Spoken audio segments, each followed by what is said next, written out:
Welcome to the League of Melanated Gentlemen podcast. I'm Spencer, and I'm one of your hosts on this podcast. And I am joined by the other two members of the League of Melanated Gentlemen. And the three of us have come here today to give you, a highly fun, enjoyable, debate style situation. Yes, sir. My favorite. This is Brandon. And of course, I am Jordan. Now, you know what's coming next. If you don't, thank you for joining us for your first episode. If you do, excellent. Hopefully, you're already a part of it. Jordan is going to tell you where you can find us, communicate with us, interact with us, and let us know your feelings about who you think was victorious today. Of course, if you've been listening for a while, you know that we are on social media. We are on Facebook. We have a Facebook group that we are all in, that we're always chatting, and talking to everybody in there, and posting all the memes and all the questions and all the fun stuff in there. So yeah, join us on Facebook, and we are also on the X, and we are also on Instagram, and we are also on YouTube, and that is all at the League of Melanated Gentlemen podcast. Yeah, and that's where you can find us. So drop us a like, subscribe, comment, follow, all of that. Be nice to see those numbers grow. Try to get those numbers up. But with that being said, we also like to be reviewed on any of the streaming services that you use. So whether it's Spotify, Apple, or any other streaming podcasting out there, be sure and rate us and review us on there. And then, that's it. That's everything. But now let's get to the schedule. Of course, if you've listened to us before, we drop on Mondays. But on Wednesdays, we have Wrestling with Worldwide Willis. That is Brandon's wrestling podcast, where he talks the world of wrestling.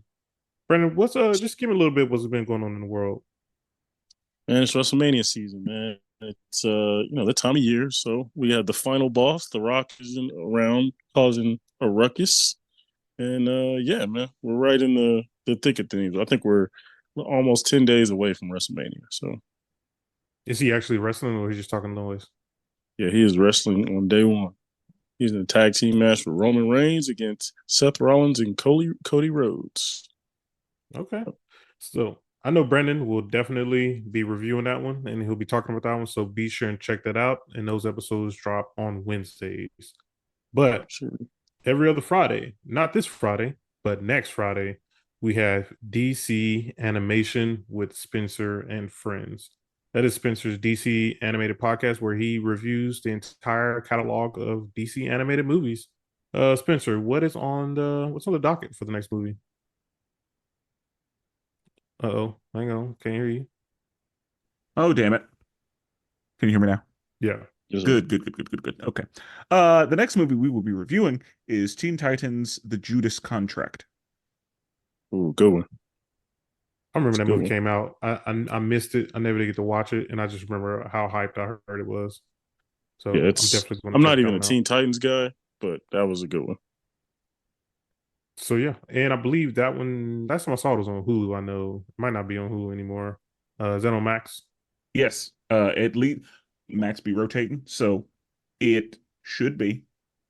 At the time of this recording, it's definitely on Max. So be sure and check that out, and then go back and listen to Spencer's review on that one. And so that is everything we have coming out. Okay. Okay. And so today's episode should be a good time, as I'm sure you knew by the title. This will be a gentleman versus gentleman situation. Now, typically, with a gentleman versus gentleman, we have, set parameters and there's prep time. Today, there's no prep time. Mm-hmm. So, the three of us have come up with questions that have been randomized, and we have a list of different characters across the multiple verses that exist. So, how this is going to work, we will have a predetermined matchup. The matchups will be in a rotation. So, at some point, all of us will go against each other, and somebody will judge who won the debate. So, that's the whole no prep time thing. You don't know what your question is going to be. You don't know who you're going to have to argue for. You're just going to have to go straight from the dome, and the third person will pick a winner. Yes, sir. So it's like everything's been randomized. We do not know what's going to happen. The only thing we'll know up front is who's going against who and who's going to judge. And I will call that at the beginning. And then from there, I will ask the question. I will say who has who, and then we just go. I like it. This should be exciting. So I'm hoping Jordan can find some W's today. Bro, I freestyle. Y'all like to write y'all bars. I freestyle. So this is perfect. That's I what don't I'm have the saying. computer in front of me, so I'm about to be straight off the dome. I can't even look up none, no quick search, nothing. Okay. So let's see what happens. In our first matchup, Brandon will be arguing first, Jordan will be arguing second, I will judge. Classic matchup. Whoa. Classic. So the question is, which character would be invited to the barbecue? Hey. All right, Brandon. Ooh. Brandon, you will be arguing for Professor Utonium of the Wait. Powerpuff Girls. Oh God. I didn't even. Okay. All right. Jordan, Jordan, you will be arguing for Tommy from the Power Rangers. Oh Oh God. wow. Oh, this is light work. Okay, wait. Yeah. Oh, before we start, are we getting like a 2 minutes or 1 minute? Like, is The everybody making a timer out or what? the judge will decide that in real time. Okay. Okay. Okay. All right. Okay. This is tough because I did not watch the Powerpuff Girls like that, but I will do my best. Okay, yeah, it's all you. All right. I'll be honest, didn't watch the show as much. However, we're talking about the barbecue, right? The barbecue is a very welcoming place, right? We welcome villains sometimes. You know what I mean? If you got a good soul, I mean, you bring a little potato salad, bring something with you. We'll invite you. You know what I mean? And Professor Utonium, you know what I mean? He didn't necessarily treat the girls the best. However, uh, you know, he was in there cooking. And you know, we love people that can cook now. Grandma gonna be like, "Oh, you can cook? Oh, go hop in the kitchen." So we're gonna bring him in the kitchen, and he gonna hop in the kitchen. He'll be like, "All right, here, baby, let me give you some." Gonna give him a little towel, little spatula. He can go to work. You know what I mean? A little pot. He can go to work over there in the corner. You know what I mean? Just stay out the way. You know, and so I think he will be invited to the barbecue due to the fact that This is those so skills. stupid. This is so stupid. That's Okay, what this is continue. going to be. That's This is Hey, exactly so that's what it's stupid. going to but be. his skills can be utilized. You know what I mean? Black folks, if you got a skill, we love you. You know what I mean? If you got a skill that we can use that's gonna add to the ambiance of a barbecue, you know what I mean? It won't necessarily be he's gonna add to the culture and that thing. This is just gonna be like logistically, hey man, go get in the kitchen, help us out. You know what I mean? We need a few extra hands. So I believe Professor Utonian will be will be you know what I mean, invited to the cookout. All right, Brandon. Uh, I like it. Okay. I'm Jordan. I'm I'm not gonna quite, shut it down yet, but let me get my argument out here. Okay. So, hey, come on now. We talking about Tommy. Bro, Tommy. We talking about the Green Ranger, the White Ranger. We talking Tommy that pulled up on all the Power Rangers and whooped their ass. Hey, Tommy is invited to all the cookouts. You know why? My man, he's one of the coolest dudes out there. My guy's laid back. Your uncle say something to him, he maybe crack some jokes with him.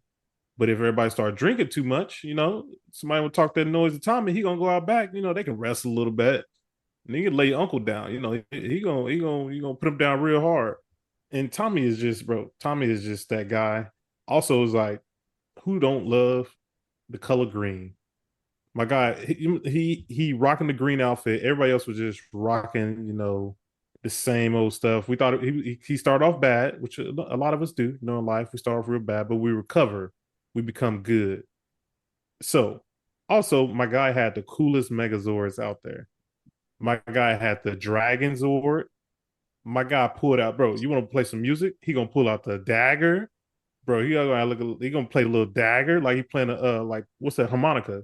Everybody gonna think he playing a harmonica. He was like, nah, this ain't a harmonica, bro. This is a dagger. So hey, what? You need me to cut some stuff? You need me to cut the brisket? Let me take my dagger. Let me cut that brisket a little bit. He ain't got to worry about cooking. You know the difference between him and Professor Utonium. Professor Utonium only really used two seasonings when he made the girls sugar, spice, and he had a little bit of everything nice, but we don't know what everything nice is. All we know Everything is he used nice. sugar and spice. Hey, that's salt and pepper. That's all he did was salt and pepper in that pot. That's all he did. So, like I said, my boy Tommy, he gonna be cool, kick back, drink a couple beers with the uncles, with the crazy cousins. Bro, he gonna get down, man. He fit right on there. And he's a product of the 90s. Everybody loved the 90s. Everybody loves 90s. He's gonna be able to talk about the great times. So yeah, man. Tommy's invited to all the cookouts. I'll rest my case. Now, do I need to continue to talk about Professor Utonin? Because Brandon, do we can you get have there. anything to say about Tommy Yes. and how I he's believe I believe Tommy would not be invited to the cookout because he suppressed all those black rangers out there, right? Zach was out there trying, you know what I mean, it was cool, had the hip hop, all that. Tommy shows up. We don't get any more focus episodes on Zach. It's all about Tommy. It's all about Tommy really from that point on in the franchise. All the great oh, and the Black Ranger and Zeo, TJ. Uh he's the first red Black Ranger. You know who was before him? It was Tommy. So what did Tommy do? He made when TJ took it over, they were like, "Oh man, he not Tommy." So then TJ had to deal with a bunch of racist fans who were didn't want to see a black man win, and Tommy did that to him. You know what I mean? Tommy consistently is stepping on the black man, and that is why he would not be invited to the cookout. So it's funny to try to play the race card because you only mess with Pop Up Girls on the new series. He has a black daughter that he abandoned. Him and Mojo Jojo made this little black girl. Mojo Jojo and the black girl's friends. First of all, that's racist. Why is she best friends with the monkey? Why is he out here raising a monkey and a black That's a girl? reach. That's a reach. And on top of that, he abandoned her for years. She came back, saw him, was like, "Father," and he's like, "Oh," he acted all shocked, like he didn't know what happened to her. Bro, how you gonna abandon a young black child like this? And you expect to be invited to the cookout, the no season, the square. He a square, first of all. And on top of that, you abandon a black girl. That's three reasons right there why he not invited to the cookout. okay. I think I'm ready to uh give a verdict. Um, Surprisingly, I think I'm gonna have to go with Jordan because Jordan, one of the things with Professor Utonium that I thought we were going to be able to lean on was him being a good father to the girls, but then Jordan came out with the, oh, but he abandoned a black child, and I was like, ooh, Yeah, yikes. he had the three little white girls all looking like a good father. Nobody talks about the older black daughter though, huh? Her name is Bliss, by the way, just for people to know. That is that's egregious, and that would in fact not get him invited to the cookout. Tommy probably not either, but Tommy overshadowing people and, child abandonment of a Yeah. black baby. We got to protect these kids. I'll give Hashtag you that one. protect the children. You So, should have won that one. So I'll give you that. okay. Okay. I'll accept it. Good, good, good, good, good. Okay. So, for the next matchup, it's going to be Jordan is first, I am second, and Brandon is the judge. The question is, oh, funny. Who would you trust to babysit your kids? Both my questions. All right.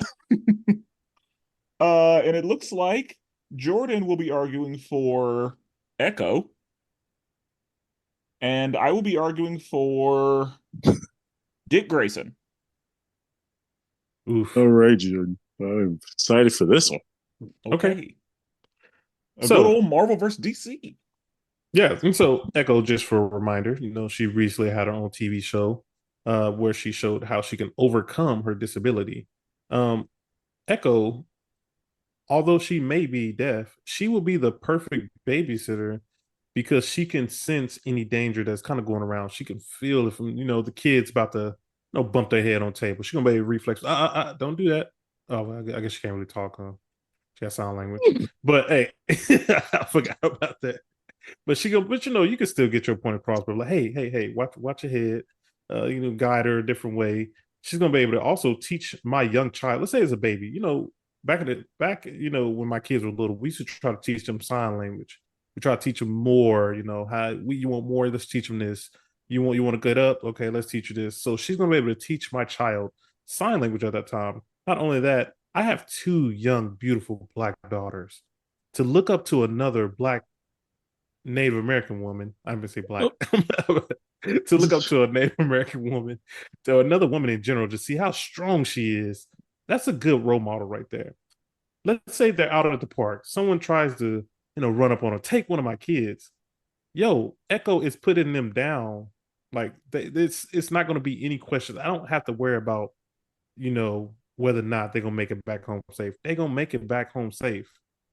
She is a fully functional person. I don't even see her disability. On top of that, she's gonna be able to show my kids how to accept others. She doesn't have a leg. She's gonna be able to teach my kids about, okay, hey, this is how I may have lost this, but this is what I gained. So she's gonna teach them great life lessons, and I will put my wholehearted trust into Echo. And on top of that, she's gonna be able to take all her past selves or whatever that power was, where she got to access the different versions of the women in her life, and she's gonna be able to take all that knowledge and stow it into my child. She's gonna be able to reach into my child's heart and make them good, just like she did whatever she did to Kingpin. Kingpin has some bad in him. She's gonna be able to reach into their heart and put the greatness, put the God in them. That's really what she did to Kingpin. She put the God in him, put the God fearing in him. That's why he gave up and left. That is why I would trust Echo with my child. Okay. All right. Spenser? Well, Dick Grayson, I would absolutely trust Dick Grayson to babysit because there are a few reasons. One, Dick Grayson has experience mentoring, babysitting, and training youth.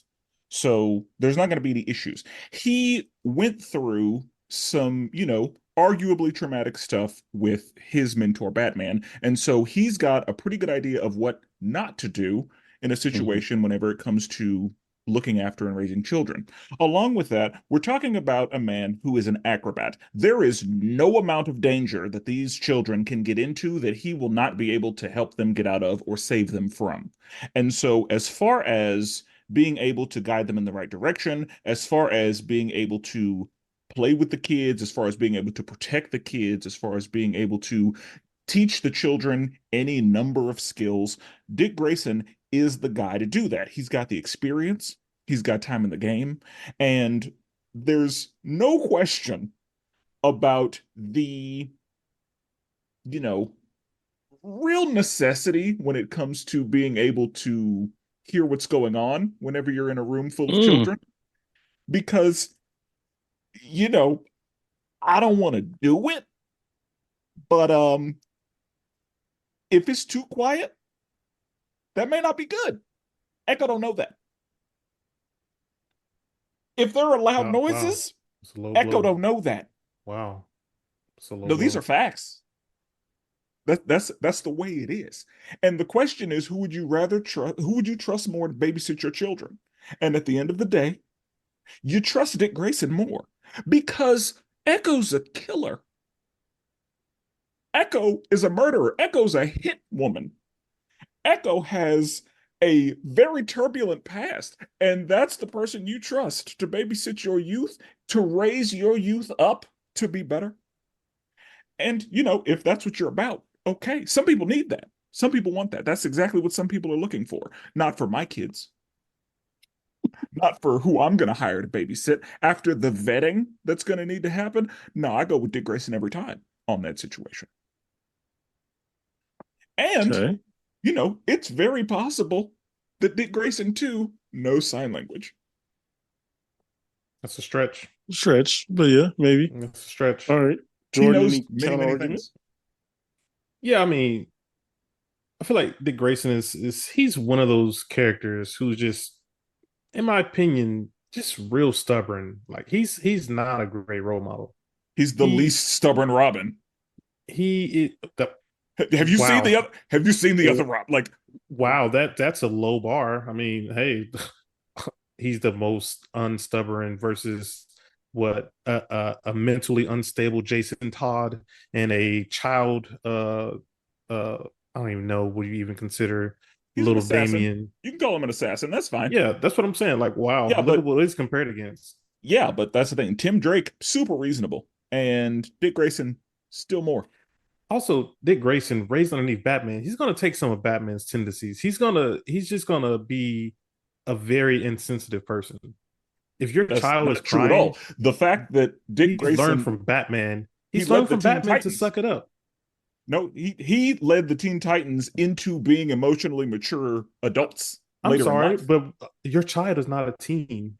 You're talking about the teen Titans. Where are the baby Titans? Where are the child Titans? He didn't lead the child Titans. Those are teenagers. Those are fully functional humans. Yeah, and Dick that's the thing. is he's a He has hothead. the skills.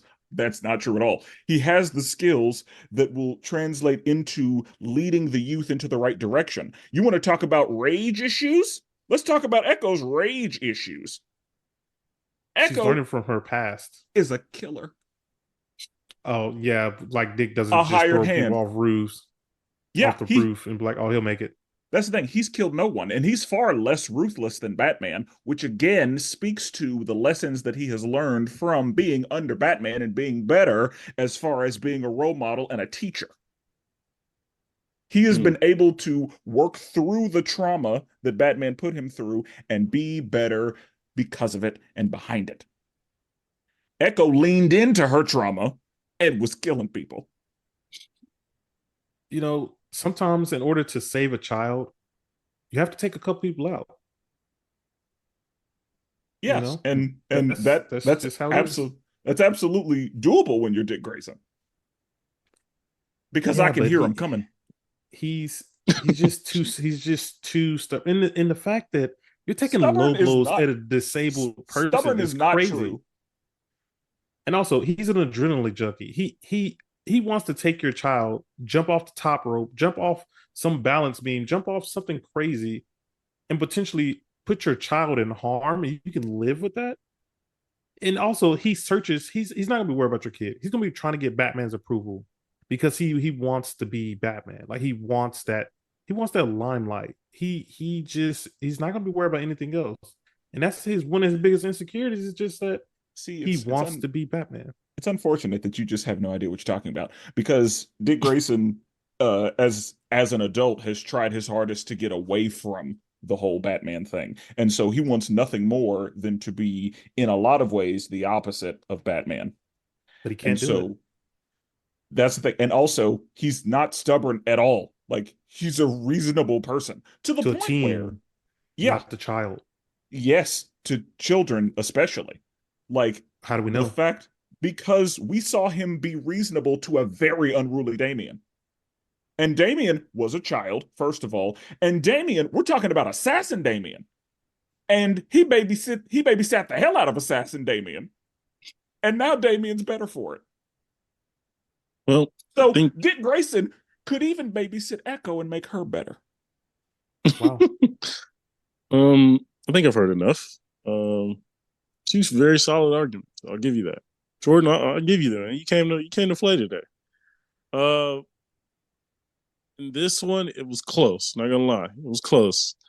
However, what put it over the top, one's a murder and the other isn't. So I got to go with Spenser on this one. How is Dick Grayson not I'm confused. This is like the same Because as he's not. if He's we're not in a the murderer. middle if they're in the middle of the ocean and he's doing an espionage mission, he throws someone overboard. Is that not killing him? It's too bad that No. didn't happen. I watched Echo put bodies down in a Yeah. montage. She's protecting her family. That's all. No, She she's was she proving was a herself hired for hand. people. Yeah. Kingpin said, "Oh, you got some rage issues? Let's work that out. Okay. Like I got some jobs you can do." Okay. So thank you, Judge. I appreciate that. For the next one, I will be arguing first, Brandon will be arguing second, and Jordan will be the judge. And the question is, which character would you like to have as a coworker? Uh, Another one I, of mine. I will be arguing for Leela from Futurama, and Brandon will be arguing for Shaggy from Scooby-Doo. Right. All right. Um, Leela. Taranga Leela. Um, Leela has proven herself a very valuable asset to any team.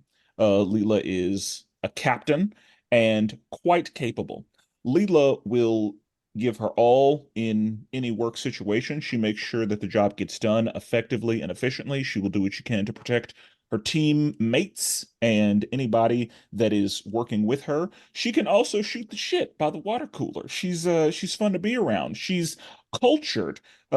She's, into the arts. And also, she's able to keep things very professional if that's what we need to do. And if, she wants to step over the line, she's able to do that too. She can flirt. She can be fun. We can be friendly. We can keep it loose if we need to. But Leela is also able to keep it very professional, stay within the rules, stay within the bounds. And Leela is definitely who you want on your team and on your side because you know for a fact that the job is going to get done and it's going to get done well. All right. Shaggy from Scooby Doo. I think Shaggy, as we've been seeing a lot of these like viral TikToks about personality hires. And some studies say that personality hires are better or more valuable to your company than an expert. And Shaggy would be a full on personality hire, right? Uh, you'd have a good time around the office, bring up the morale. You know, what I mean, you got experts. You can hire experts. Experts you can find. You can replace experts all day. We all know that personality hire at our own jobs who, when they left, you couldn't fill that void. You can grab an expert smarter than them, but you couldn't fill that personal and emotional void. And that's what Shaggy would do for you. I mean, keep it light, wouldn't cause you any HR issues, which I think Leela would. Leela would. I feel like you run into some HR problems there. Very much, she kind of shooting the crap with some toxic men, and then you got an HR situation on your hands. Shaggy's not gonna have it. Shaggy's gonna have a good time, do a job, but we all know why he's there, right? Plays his role, has a good time, and knows how to be a part of a team as well, a team environment. So I think Shaggy would be the best coworker. Okay. Who wants I to start rebuttals? There you go. Hey, we I just was hop gonna say into it. I really hope that your office doesn't have drug testing. It's not gonna go well for Shaggy. But I feel It's like 2024, man. We don't have stigmas like that anymore. some offices do. There are a lot of jobs where you don't need to be under any kind of influence on the clock. You got a Now, card. You got a card. along with You got a that, medical card. along with that, um, you know, while there is a lot of value in a personality hire, you can't be lazy and you can't be afraid of anything. And Shaggy is, in fact, both of those things, which is not what you want in an office situation. And so the fact that Shaggy will probably be under an influence, very likely to be under an influence. We usually see him under an influence. The fact that Shaggy is lazy will probably be napping on the job. It's Um, relative. and Lazy is a relative term, you know. yeah, it's gonna depend. But the fact that Shaggy has fear in his heart and is not going to be able to stand up for himself, stand up for anybody else, he's not going to be able to make the necessary challenges that come with potentially being in a work environment. He's just gonna let shit go because he's a little too easy, little I too breezy. I I counter that though, because usually Scooby Doo, a lot of the time, Shaggy was a part of actually resolving the issue, whether he meant to or not. A lot of the Shaggy time, Shaggy would give Scooby a Scooby snack or a fucking very tall sandwich, and then Scooby would accidentally find out you or knock the villain down, and now we can unmask them. hey, that's Like so figuring Scooby, out that's called yeah, problem solving to me. but with Also, drugs. also But think with about it. He drugs. basically trained this animal. This animal was with him, right? The star of the show, he is a tag team partner with that star of the show, right? Investigative skills, I like that personally. I want something like that. I want somebody like that. I want somebody who's problem solving. You say lazy, that's relative. We could call anybody lazy, right? We could say We can't anybody's call lazy. Leela lazy at all. But Leela, I could also pull And into an HR office very quickly. And here's the It thing, would be Leela will never be the one causing HR issues. And Leela will be making the office place better by removing all of the toxic people that are causing the problems in the office. I feel like she would be at the Leela stands cooler for with all the equality. toxic dudes. She would be at the cooler with all the toxic men, making all the toxic jokes. Be like, ha ha ha, you're right. You're right, Jim. Yeah, she does have a fat ass or something like that. Like she would be with those people. No, no, And no. Shaggy ain't gonna do that. Shaggy gonna be on Leela, his own, vibing on his own, yeah, doing his Shaggy gonna thing. be asleep. Shaggy gonna miss out on all the fat asses because She, he's over there napping. as Mike Whereas, Tomlin say, we don't run away from coaching. We will coach him up, make sure he ain't sleeping. If he ain't sleeping, he gonna do his job. And as we've seen, he's solved a many a mystery. His resume is long. He got decades on he decades is on decades of he is solving not in charge of mysteries. solving. We know that Velma does the heavy lifting with solving these Uh, mysteries. Shaggy's the personality hire. Shaggy ain't doing shit. You hey, said it yourself. we Shaggy all know ain't that doing no person. investigating. We all know that Shaggy, that I will person say, who's a tryhard, yeah, who takes credit for all of it. But we Shaggy all is know who keeping really. Scooby in check. That is absolutely true. And we do need that. Well, Velma is the tryhard who takes credit for all the investigations. But we all know Fred is the one who taking the ran credit. into it. Fred is Who the ran one taking into the it? credit. I Velma's think the one doing the work. Fred is taking the credit, and Shaggy just on the truck, just having a good time, vibing, as the young folks say. Shaggy be living on vibes, which is fine, but we need results in the office, and Leela gets you results. so. Does I Shaggy. think, I think I'm ready to make a decision. So just thinking about both characters, you know me, I'm a judge the way I judge. Yep. Thinking about both characters, Spencer mentioned Leela kind of being a leader. She's the boss. She's baby cooking around. She's baby kicking around the cooler. She kind of gives a micromanager vibes, and then tries to be cool with you behind your back, or like in front of Mm, people behind your back. She's just like, nah, I don't really mess with him. Now, Shaggy, on the other hand, while he is lazy, I think Brandon came with a really good point. He would be a personality hire, and I think I would love to work with that. I would vibe with that, and I just feel like if Leela was my supervisor, I couldn't get over it. Also, look at the way she's dressed. She's trying to be distracted in the office. Shaggy, on the other hand, he might come smell like a little weed or something, but we can kind of work with that. We can kind of get some spray on him. So for those reasons, I'm gonna have to give it to Brandon. let's go. I didn't even watch Jordan's Scooby Doo like that. Let's go. Jordan's judging is just the worst. That's a solid judge. She would be micromanaging, and she Well, would.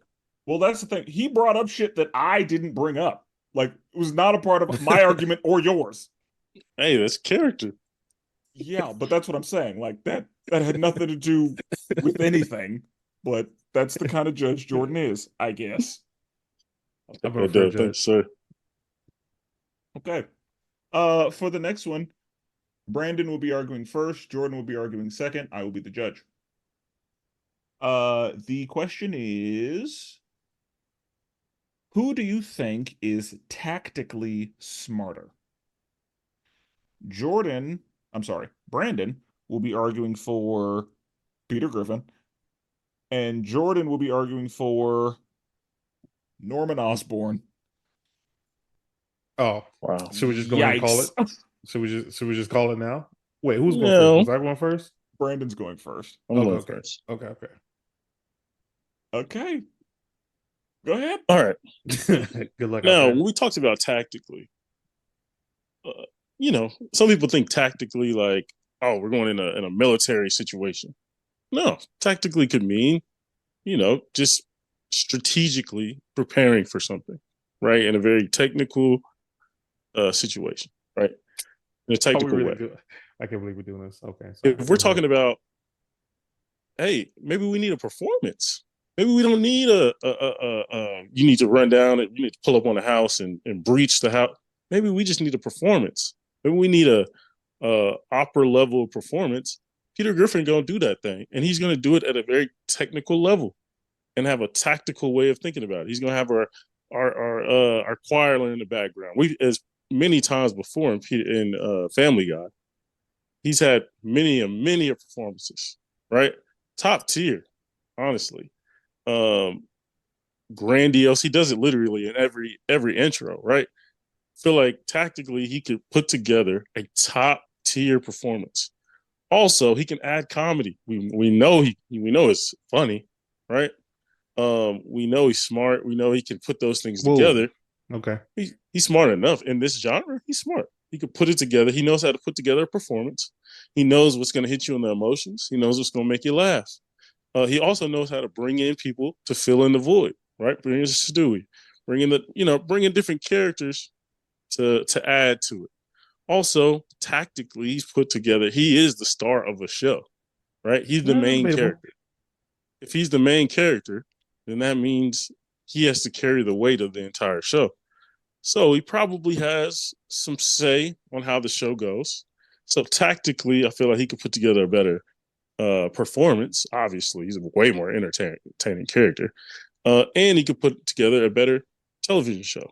Norman Osborn, let's be honest, like what is he doing tactically? Right, he's all emotions. He's all emotions. Really, just going off of whatever he's feeling that moment. He's either hating on somebody, or he's jealous of somebody, or he's in love with somebody. That's all emotions. That's outside of how you work when you think of tactically. You don't think with emotions, right? You're thinking with your brain. You're trying to make sound decisions. I'm not trusting Norman Osborn to make any sound decisions without emotion. So that is why Peter Griffin would be the best tactical decision maker. That was cute. What an argument. Okay. Yeah, that was a long stretch, but I had to look up the word tactically just for the audience, just for them to kind of get an understanding. Maybe this might have been the first time they heard the word. The word comes from the word tactical. Let's just look up what tactical means in the Oxford Dictionary. Relating to or constituting actions carefully planned to gain a specific military end. So I'll just start there. This is what happens when I get my Marvel bag. Everyone just thinks I'm the X-Men guy, but let me dig into my other bag. Let me take off my X-Men backpack for a little bit and let me put on the Marvel bag. Okay. So Norman Osborn is tactically in the Marvelverse he's one of the highest guys out there now. He has been the leader of the Thunderbolts, the group, which is the group of villains. He was the top villains. Just imagine you got a group of all the worst guys you can think of. They listen to this guy, okay? We put together the Dark Avengers. Come on now. He created his own Dark Avengers team and replaced the old Avengers. He that was his ideal. He came up with that to tactically infiltrate the United States of America, became the president, without really no one really went against him. He became the president, created the Dark Avengers, and protected the Earth, or not Earth, but protected the U.S. with his own team. Now, come on now. And also, he was the leader of the Sinister 12. 12, not the JV 6. unit. We doubled that. The Sinister 12. Come on now. My guy became the Iron Patriot. People thought he was Iron Man. We know Iron Man, hey, he is one of the most brilliant minds out there. Norman was able to trick the US people into believing he was Iron Man. He's able to take down all these other villains. He gives Spider-Man, run for his money. And some argue that Spider-Man is, he might be the best there is at what he does. Shout out to Wolverine for using his line. But come on now, there's no way we can compare the feats of Norman Osborn. I didn't even mention just him being Green Goblin. I'm just talking about Norman, normal Norman Nate Norman. He is just that he is just he's a genius, man. There's few on the earth who can withstand or can overtake his kind of his mentorship or his mental capacity. There's few out there who can actually go toe to toe with him, and that is why I believe that Norman is the most tactically. He's been in too many situations where Peter is barely making it alive out of his own show. His own show. I rest my case. Okay. Brandon, do you have anything to say to that? I mean, Jordan named off a bunch of empty stats. Norman, not a star of his own show by any means. He's Spider-Man's what? Maybe is he top 10 Spider-Man villains? Maybe. Oh, don't do that. Top Don't 5, do that. maybe. I mean, maybe. You know what I mean? Top 3. Dead alive. That's a stretch. I just think, yeah, he named off empty stats. Norman Osborn also, like, you're saying tactically making all these sound decisions. Like, he obviously had some mental issues. He obviously had some turning into Goblin. Turning into Goblin doesn't have it. Episodes and I know where we're he's not like talking about literally, mental. he's talking to himself. He's literally, I don't know about you, but I don't want to follow someone in the battle who's talking to themselves. That means he's talking through his issues. That's what it sounds like to me. Peter, you said mentally, Peter might only have an IQ of like 48.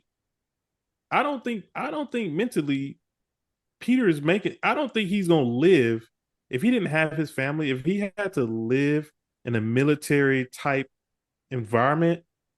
Peter is gonna be one of those guys who accidentally step on a mine, and that's just gonna be it. He's gonna get off the ship, he's gonna get off the plane, he's gonna get off the truck, take 2 steps, trip, fall, blow up. That's it. Some argue he might not even be the number 1 person in the show. Stewie's right there. Stewie's right there. I mean, they started the show with Peter Griffin, but Norman Osborn, yeah, he's obviously has major mental issues. He led a bunch of JV teams and a bunch of empty stats that no one cares about. A bunch of stuff they added on in like the 70s to add to his resume. But we all know I feel bad. He ain't like that. I feel bad. Brandon, you just keep getting the characters that are just not good. It's like you had a bad matchup going against me. You had a bad matchup. This is the second bad matchup you got. I'm sorry this keeps happening to you. You're trying hard. I understand. But in the family of the Griffins, Stewie is the most tactical. I agree. A baby. Oh, so you agree. I rest my case. A baby. In his family, I agree with that. Yes. A baby. But who birthed that child? Who's the father of that child? I don't know. There's been a couple times we don't know who the daddy was. I'm just saying. I'm ready to rule. Yeah, Brandon, this was a tough matchup. Like there wasn't a lot. Matchups, yeah, like honestly, that's all this was. This is Cartoon Network stuff. All this was. This was just a really bad matchup. Yeah, because I'm sorry. It happened. And it would have been different if it had been against somebody else. But yeah, question. The matchup was really bad. Like there was not a lot you could have done. And I appreciate your efforts. You tried what you could with what you had, but there was nothing to be done here. Man, it's like, can I get a non-Cartoon Network character? Jesus, and watch this damn channel. That's the randomizer. That's how it happens. That's the problem. Is also the problem is you need to expand your horizons. That's what it sounds like to me. You got right into. You've had everything in your lane. You had to expand anything. that is true. Like again, I had to do my research though. You've just kind of like the thing, like things have just been landing in your favor, Yeah, honestly. Hey. I mean, Some people say cucumbers taste better pickled, but here you we say are. it all the time. all the time. That's his favorite. Here we are. Okay. I'm gonna give that one to Jordan. For the next matchup, it is Jordan first against me, and Brandon will be the judge. And the question is, who is most likely to win a game of chess? So it's Okay. almost the same question. Uh, it's a little different, but like still tactical. Jordan will be arguing for Leonardo of the Teenage Mutant Ninja Turtles, and I will be arguing for Talia al Ghul. Oh, that gave me another Ooh. DC. See, Okay, y'all been okay. in. Y'all be right in y'all lane. Ain't that better? Yeah, it's that's the randomizer. I know anything with Okay. randomized. We know I'm It always, yeah, like yeah, I get the lower end of the you never do well. And that's the whole point is like Jordan is doing very well today yeah. Bro, it's because because I can freestyle. the Bro, randomizers really you been typing harder helpful. than a Nah, bro. secretary over there. Nah, bro. All right. So come on now. Leonardo.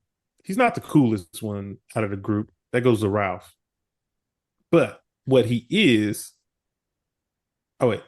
Which one is Leonardo? Yep. Is he the blue one Michelangelo. or the Yep, he is purple? not the smartest one. If Yes, that's where you were going. Michelangelo. But yeah. Okay. Hey. This is what I do, baby. I freestyle. The beat mess up. I hop on another beat. So back to what I was saying. He may not be the strongest. That goes to Ralph. He may not be the smartest. That goes to Leo. Oh, not Leo. What's his name? Michelangelo. No, not Mikey. Whatever his name is. How many turtles? There's a bunch of turtles out here. But You got it. who was it? No, Mikey. Brandon, let Oh, him cook. Donatello. No, Brandon, let him cook. Donatello. My bad. There's a bunch of turtles out here. Come But on, Judge. he is the leader of the group. He is the one who is calling the shots. Donatello, he's gonna need to be directed. Okay. Mikey needs to be directed. Other one needs to be directed. And so Other one. how that translate into chess is he's already thinking moves ahead. He's been in these tight situations where he has to think on the fly. He's already looking for your next move. He is the leader. He's been the leader since he was a baby. On top of that, bro, he's a turtle. He's a turtle with how smart he is. This is crazy. Just think about it. My guy's a 6 foot, 5 foot, mutant turtle out here playing chess. He is also have been training with Donatello, who's been, helping him out with his studies, trying to help him get his IQ level up as well. And so he's been under the tutelage of Donatello learning. So on top of being able to adapt on the fly, coming from, his leadership ability, he's been able to learn underneath Donatello, one of the smartest people in his universe. So, like I said, dealing with Talia Grooves, who is she? Nope, no one cares about her. Everybody cares about her Don't worry. dad. I'll tell you who she is. Don't worry. Everybody cares about her dad. All she is one of Batman hoes. That's all she is. One of the list. Just add one to the list. Wow. So, with that being said, hey, Donatello, Leonardo is thinking leagues ahead of whatever her name is. Batman's hoe number 8. And that's my case. Wow. All Okay. right. Well, Spenser? it again, like the randomizer gave me DC this time, and so I know a thing or two about a thing or two. So you mentioned her father, Raish, who happens to be one of the most strategic people that has ever graced the DC universe. Not only was he able to successfully take down the entire Justice League, but we're talking about a person who thinks on a worldwide scale. We're talking about a person who is making moves and has been making moves for hundreds of years to quietly take over the entire planet without anybody noticing. And whenever he finally did die, it was Talia who was able to get it done. Talia was able to successfully hypnotize every world leader on Earth. Talia learned from the guy who has been tactically and strategically, quietly running the world from the shadows. And so she is the epitome of making moves ahead and playing chess, anticipating the moves of others, and using people against themselves, being tactical in that regard. And so not only would Talia destroy Leonardo in a game of chess, but it would probably be checkmate in under 10 moves. Because at the end of the day, Leonardo, he's just a boy. He doesn't have the life experience to hang with somebody like Talia. There are several people that he would be able to, hang with in chess, potentially even defeat in chess. Talia is not one of them. Talia is too much for him. He needs a lot more time in the game. He needs hundreds of years to even be able to match up to the chess skill that Talia would be bringing to the table. I am sure that Talia has played chess with the best of them. Again, we're talking about somebody who was able to successfully take over the world, and she did it with Batman. Like, Batman was the one guy who was supposed to stop her, and she was like, no, I'm gonna use him. Mm. He gonna be a But did part she of it. get used? Mm. Yeah, but that's the thing. She did the using. She did the manipulating. Mm. Because Batman, I'm sure, has had, all the women of the world. But she said, I want an heir. And she's been the only one who was successful in making that happen because Batman is very careful. Batman keeps it very tight. And she played chess with him and came out on Mm. top. She was successful. Mm. She did what she On set top, out to huh? do. So she did the fucking. Okay. She did the fucking. Exactly. Okay.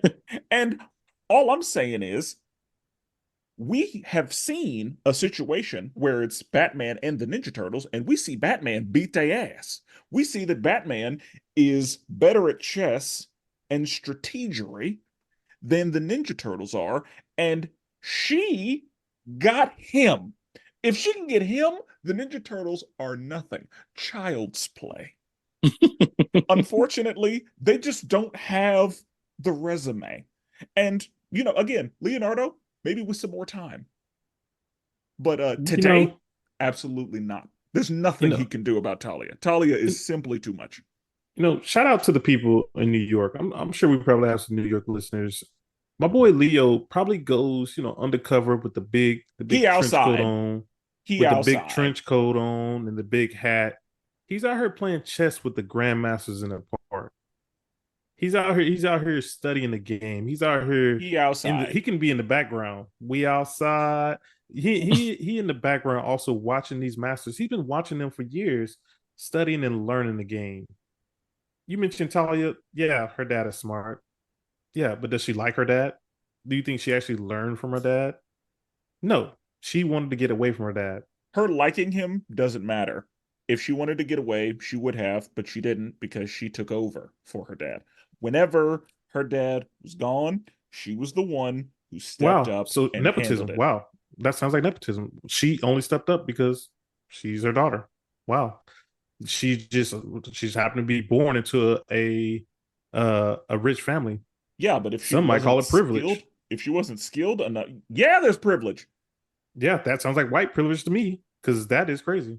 I don't know what race she is, but yeah, Talia Ghul. I there don't think was that's yeah. Al a black Ghul name. is, She's and not white, black and but white aren't the only people on Earth, What Jordan. what? So where does Al Ghul? Where does that name come from? It's made up. It doesn't matter. Nah, I would that sounds assume it sounds has real to Middle me. I would Eastern. also assume Middle Eastern. Probably Persian. Yeah. Because that's He do be kind of looking like Little Brown when I see him in the animated yeah. series. It just depends. Yeah, like they do whatever they want. But regardless, she learned from who might be the GOAT when it comes to strategery and like world domination. I And think I so, think you throw and that's like Damien. you're saying all of these things like they matter. Let's say she is a hoe. She's still gonna whoop his ass in chess. Let's say there was nepotism. She's still gonna beat his ass in chess. None of these things are relevant. Unfortunately, she wouldn't though. That's the thing. Like the Leo, Absolutely. he You has don't he even has know all which his turtle you brothers, have. bro. Because it's like 20 Which of them at turtle this is it? point, bro. It's Which turtle you Leo. got? It's Leo. Everybody knows Leo. He's the leader. Leo, the leader. Leo, leading turtle. Full name. Like I said, he's been studying the game. He He's been second either in the guesses himself. trenches. Who doesn't? That's part of being a human. That Yeah, is but part of being a that's not a human. good move in chess. That is a detriment in chess. Second But guessing yourself, if you second guess yourself, you can also make the right choice because you it's thought gonna about it. be it's You gonna be an thought issue about for it. him in chess. And that's the thing. Talia already thought about it. I think I'm ready. Okay. Jordan, it's tough. You got off to a rocky start there. Bro, it's too many That turtles. that kind of hurt you. Bro, it's Yeah. like having multiple kids. You know, I call my kids the other kids' name all the time. That's just how it Yeah. is. It's just when we're in an argument situation, it's kind of tough. Just Um, wait till y'all have y'all second one. Y'all gonna see. Y'all gonna remember this conversation. Like, oh damn, Jordan, dude, you do call um, turtles the other turtle name. um. So yeah, I give this to Spencer. You. I feel like Jordan, you had a lot more to work with, but I don't know if Ninja Turtles is necessarily your bag, so I don't understand. Um, but yeah, and this is Spencer's bag, and Talia is literally that's her strength is To be a hoe. strategery and Oh, things of that nature. You keep So calling her out her name.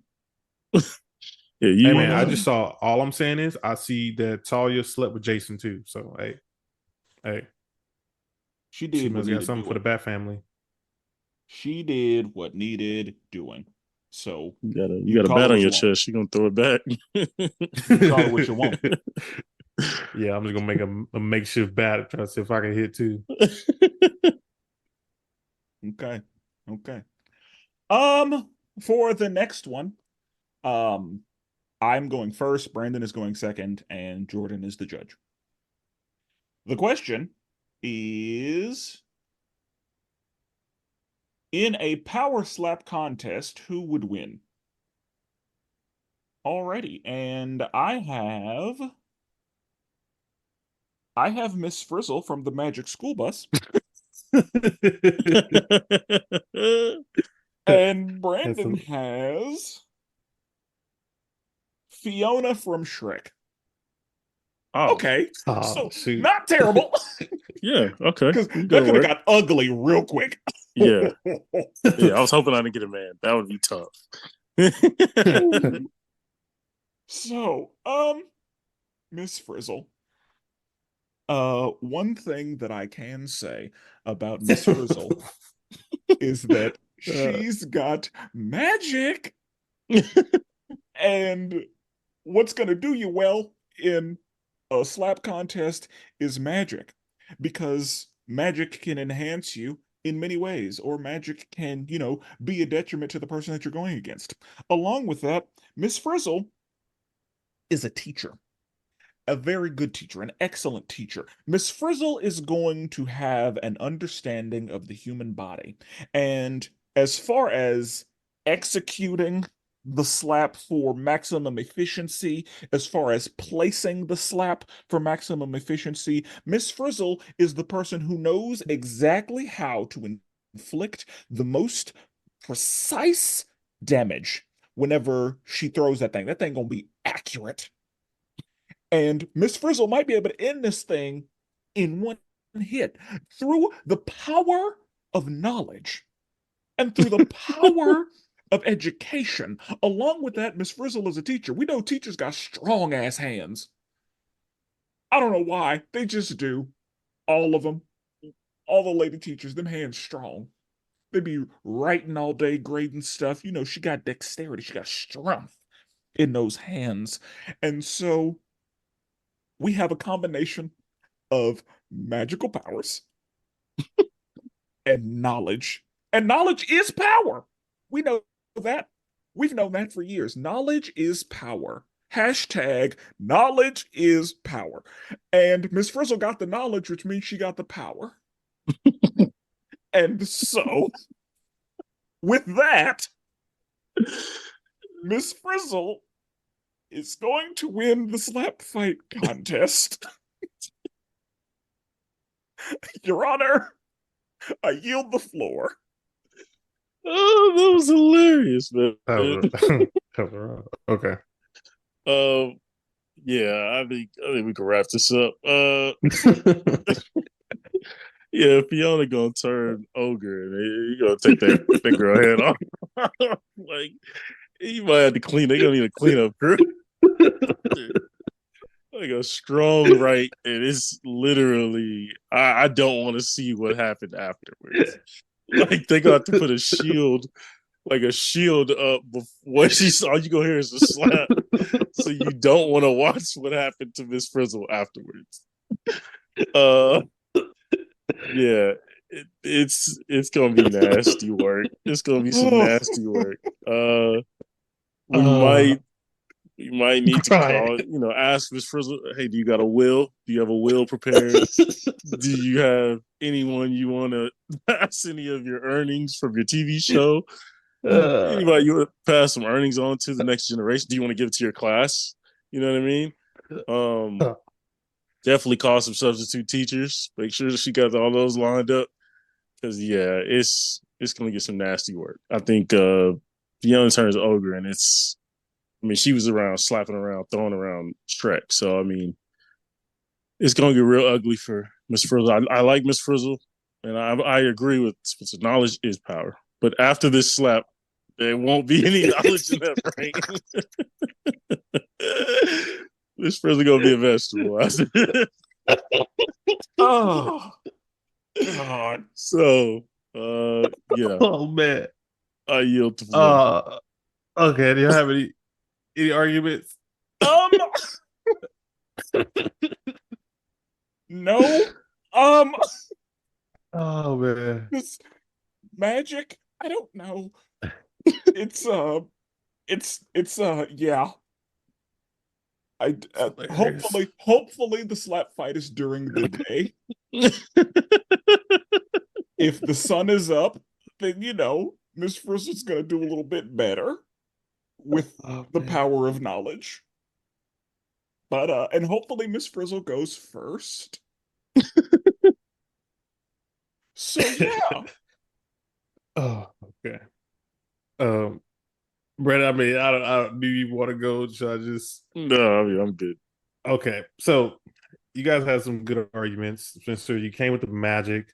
I did have to do a little fact checking on you. She doesn't have magic. She has magical devices. The bus Yeah. is magic. Yeah. Unfortunately, in a slap contest, this is hand-to-hand combat. Brandon put up a good argument by saying she just turns into a yogurt. I said a yogurt, ogre. It just slaps her. And yeah, the dog out there, girl, boy.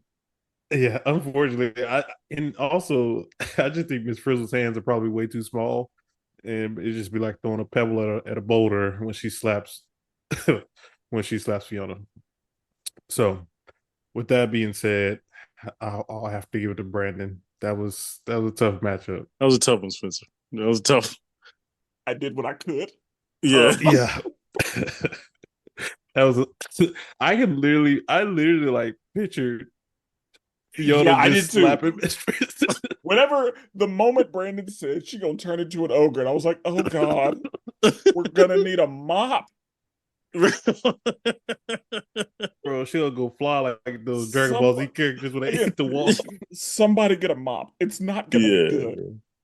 Oh yeah, that's gonna be bad, bro. Her hand is probably honestly how big. I wonder if I could look up how big Fiona is, because you could probably I imagine she's an ogre, so she probably easily gonna be like 6'5". Because this thing, Shrek is like 8 foot or 9 foot.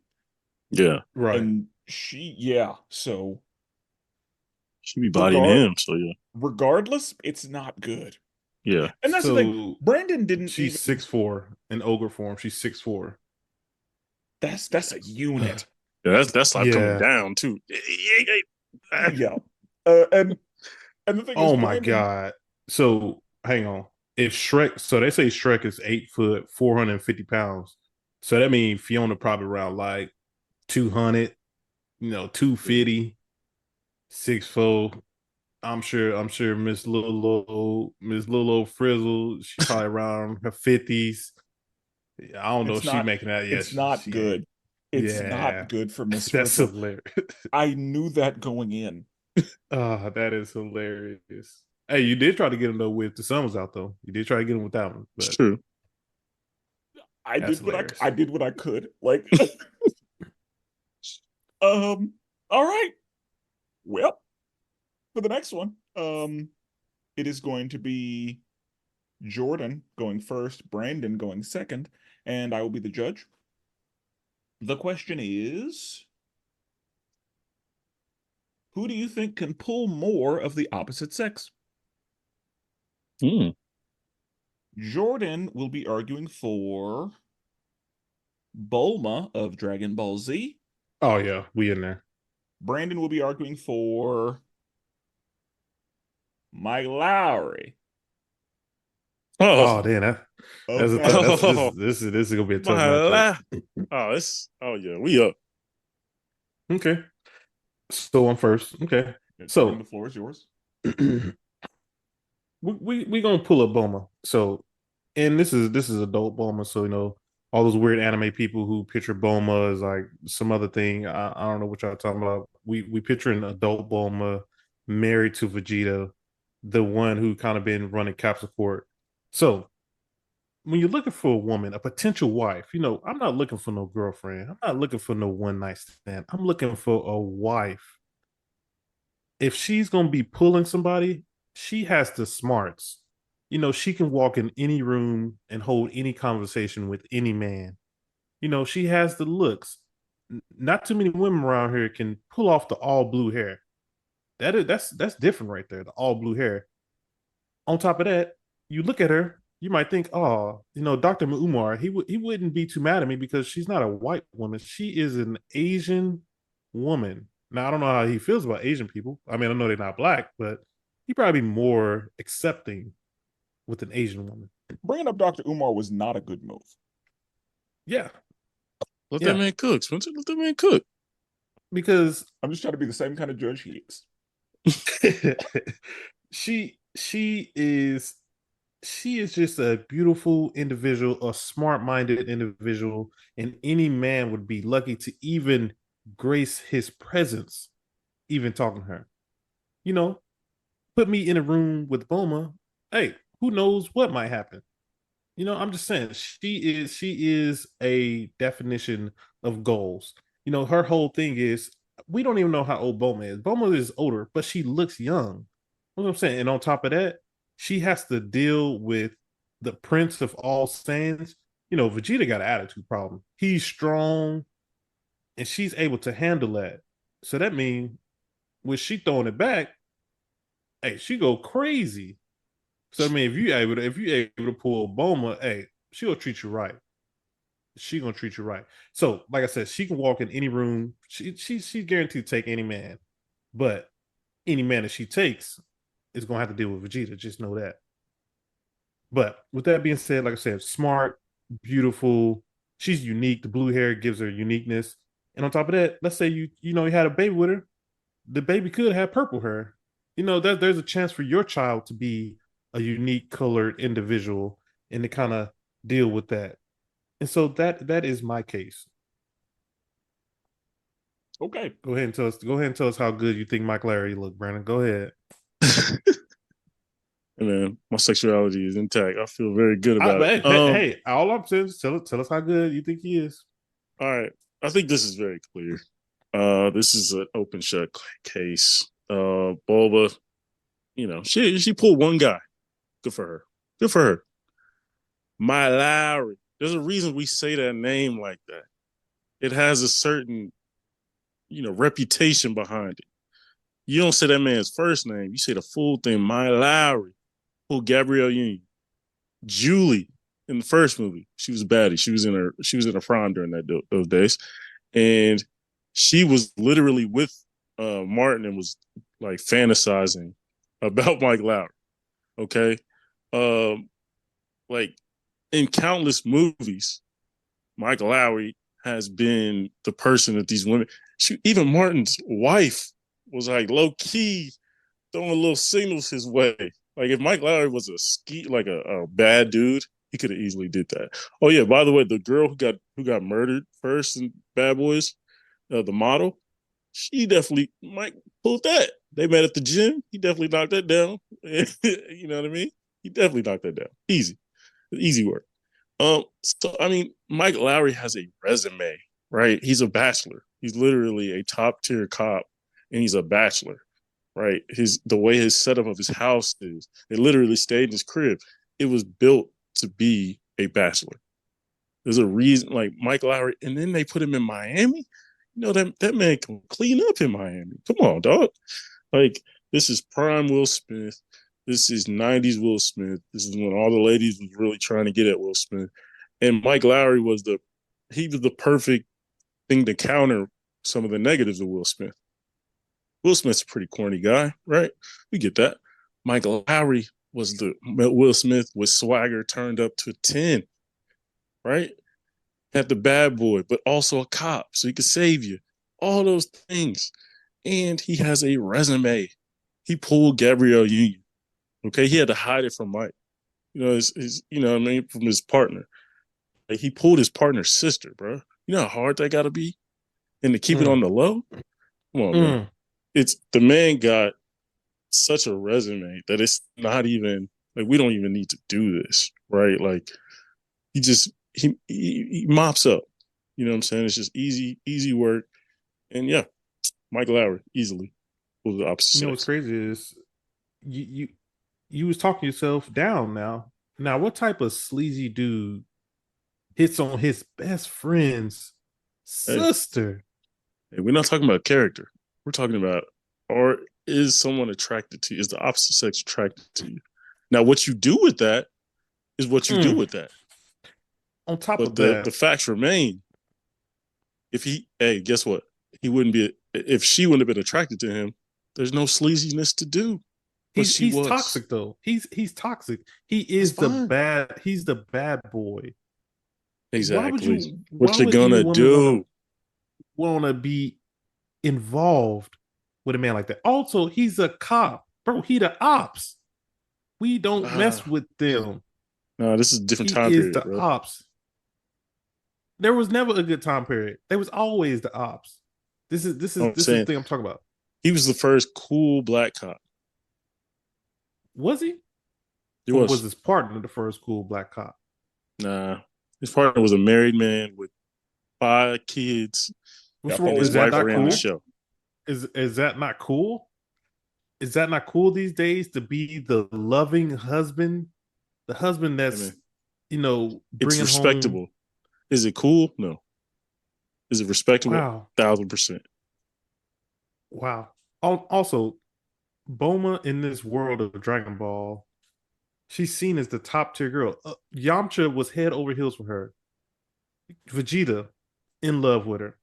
She's out here pulling some of the top tier characters. Goku was right there. Goku tried it when he was a kid. He tried it. He tried to touch her, but she's not that type of woman. She's just not gonna let you touch her. That is a godly woman, and she laid the Again, hands on him for even trying to touch. again, you're talking about character. We're talking about are people attracted to you? Boma, sure, she had a few. She had a few. She had a few little Sir, what? crushes. She had Uh, a few little crushes, but I feel like Boma's was proximity. Mike Lowry, I could put Mike Lowry in Cuba. I could put Mike Lowry in Miami. I could put Mike Lowry in New York. I could put my even that's how he met. Remember, he was on a mission in New York. All of That's those how he things also, met. happened. Yeah. also, Boma got money. Boma got money, and she can Mm-hmm. cook. She had angels coming from another entire planet just to come So you're get her saying food. you're saying for a woman to be attractive, she has to cook Be and smart. clean She has to be smart. and have She has to money. look good. She has to look good. Having money don't hurt. Hey, Wow. having money don't hurt. That's how she's attracting these dudes. She's out here cleaning up. Judge, what was the question again? Could you repeat the question for young Mr. Willis? Who do you think can pull more of the opposite sex? You know what? Ugly dudes pull women all the time with money. It works both ways. But guess what? Both ways. I think we can both objectively say Mike Lowry isn't an ugly dude. So the thing is, you're saying all these things, but you're missing over the fact this is Mike Lowry. Mike Lowry doesn't fit He's an any of op. the demographics you talked about. He's a He's very an op. he's We doing can't trust very him. very well. He's living in Miami, one of the most attractive places in the world, as far as like women out there. And a lot of single women move out to Miami. And well, guess what they doing? They looking for Getting a Mike BBLs. Lowry. Oh, Nah, I think this is easy, Spencer. Spencer, I mean, I'm ready to unless you just rule. want to take more time, it's okay. up to you. Go No, ahead. I'm ready to rule. Um, Jordan, you argued in the wrong direction. Because I don't know. I'm a loving man and I have to respect women. So You argued in the wrong direction here. Like this could have been a lot closer, but Brandon argued the question. You did not. You Mm, were talking about the benefits of being with Bulma rather than Bulma's ability to attract others. And so facts. money is not a good reason. That's crazy. Okay. I mean, yeah, like Not for you could have attractiveness. I mean, like you could have leaned into that and you just kind of said, she got money. Dot dot dot. And Yeah, you named that's all you need. two dudes. You talked about her being a wife. That's not what this is. Not Like what this that's is, man. Man, like that's not that wasn't the question. man. Okay. You even mentioned Mike Lowry being sleazy and going after, Marcus's folk, and it's like, yeah, that's the question. Yeah. And I don't, Wow. I you know didn't what I realize mean? that was attractive to people. That's crazy. So, hey, you new kids. Hey, you new kids different, man. You young ones are Yeah, we different, man. understand the dictionary term attractiveness. We understand It's what that crazy. means. It, the Money is question, attractive. the question was who could pull more, and Brandon made the argument for that. You did not. Wow. So Okay. that point's going to Brandon. Thank you. Okay. Thank you. I appreciate it. For the next one, um, I'm going first. Jordan is going second. Brandon will be the judge. The question is most likely to accidentally kill someone and get away with it and never tell a soul. Mm, I will be layered. I will be arguing for Kim Possible, and Jordan will be arguing for. God damn it! How does he keep getting these Marvel people? Gamora Oh, Oh, from wow. Guardians of the Galaxy. wow. Okay. Wait, who going first? I am Okay. okay. Jordan. Okay. So Kim Possible's whole deal is keeping secret the fact that she is basically a secret agent. And Kim Possible would have no trouble killing somebody. She has the necessary skills to do it.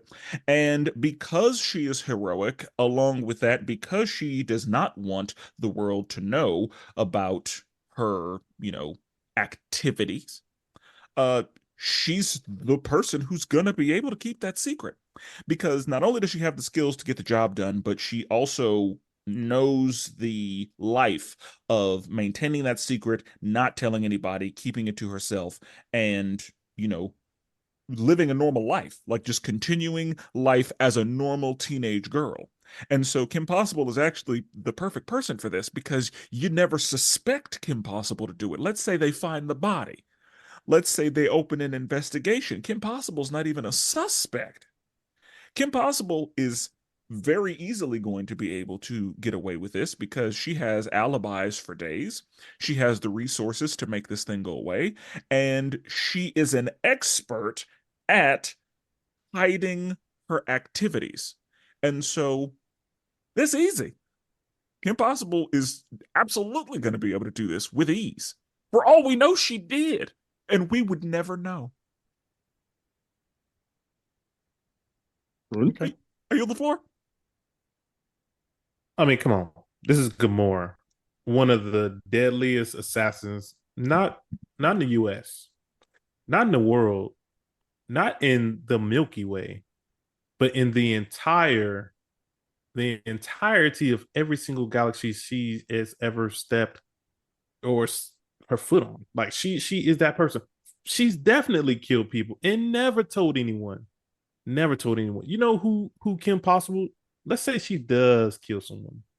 She's gonna go right to Ron. She's gonna be pillow talking, and she's gonna say something. She's gonna go right to my man, her man in the chair. I can only remember his name. I just remember what he looks like. Wade. Uh, yeah, wait.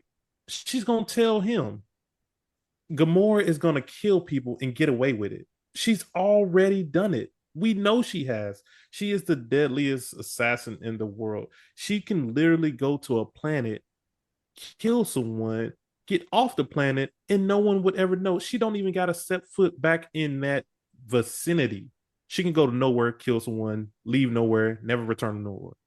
She is that person. She is deadly at night.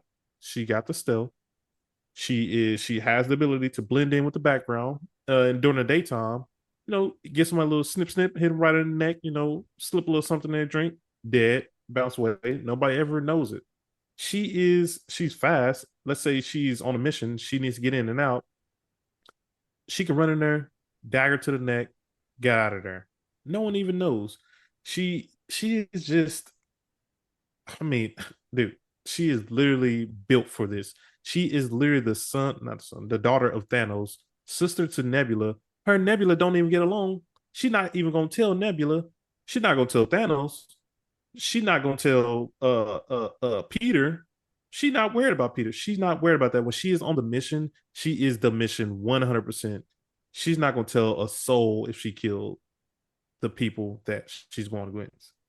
And I'll rest my case. Oh, long range guns. I didn't even mention that. I'm done. I'm done. That's my argument. So funny that you brought up pillow talk, because that's one.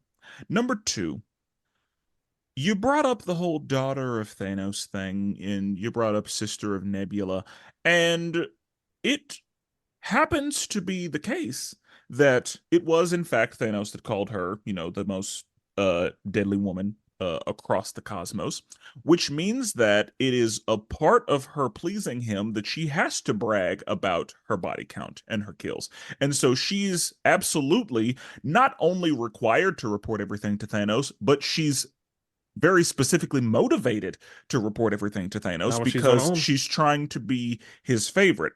She had one secret, and she told Nebula. And because she told Nebula, half the people got snapped away. That's not how you keep a secret. That was a young Gamora. I'm referring to the Gamora that's she's killed Thanos. She actually hid her identity on who actually killed her. Let me school you right quick. Let me school you, youngin. There's a comic by the name of the Infinity what is it? Infinity something. It was one of the many. Oh, you're gonna school me, but you don't know what it's called. How can we trust you have no credibility, sir. It's one of the Infinities. Your Honor, I'd like to challenge Thanos, and no one even knew who killed her. They didn't know who killed Thanos until she actually came out herself and said she did it. Oh, she said she did it. Oh, so that's she the told thing about people. It. She didn't even have to tell anybody. She chose to. Let me tell you what. Kim Possible, she's what, 14, 15? What is that? Like a ninth grader? Let's give her 16. She gonna tell 16? So what is that? Like 16. Sophomore then? Yeah. Sophomore, brain still undeveloped. These young kids nowadays want to put everything on social media. She has, like I said, Ron. She's gonna want to get on a date with him, and she's gonna start talking. When you're young and a teenager, and your mind is just pumped with the hormones, testosterone, you just want to tell all the good things about it. You know what? This is when people begin caught having sex with their teacher all the time because they go tell somebody. If Kim go kill someone, she's gonna go tell somebody because her little mind can't comprehend. Her killing somebody is something that she very specifically wouldn't tell anybody because of the reputation that she has to maintain. That's what they all say, but she has the rest of her life to live. Her little 14, what do you say, 16? We'll say 16. Her little 16-year-old life, she still has so much life ahead of her. She's gonna tell someone. That's the thing. Gamora has been around in the game Kim killing people Possible's for Kim Possible's years. job is to keep secrets. Gamora's job is to kill people, and everybody knows that. So Gamora can't hide Exactly. the fact that she's killed somebody. But that's the thing. She's killed so many people, And we don't even again, know she brags about it. She is about known the ones as that the she did. deadliest woman in the universe. Yeah, Yeah, that's what I'm about the saying. ones that she did, but what about the ones she She can't didn't keep do? no secret. She can't keep no secret at all. We have watched her fail to keep secrets. We have watched her be motivated to tell those secrets. And again, her not being able to keep Honestly, a secret is how the and people honestly, got I snapped think, away. and honestly, I think Kim. I don't think she could kill anybody. Kim is too soft. She I don't has think the she could. necessary skills to Just kill because you people. have it, just because, hey, we have the necessary skills to kill somebody. Have we killed anybody? Well, no, but Hey, well, at least I hope not. yeah, yeah. Hey, hey. Okay, wait, Spencer. Can you reread the question? The question is most likely to accidentally kill someone and get away uh, with never telling a soul. Okay, I think I'm ready to make my judgment. Now, this is a tough one. Both made very good arguments.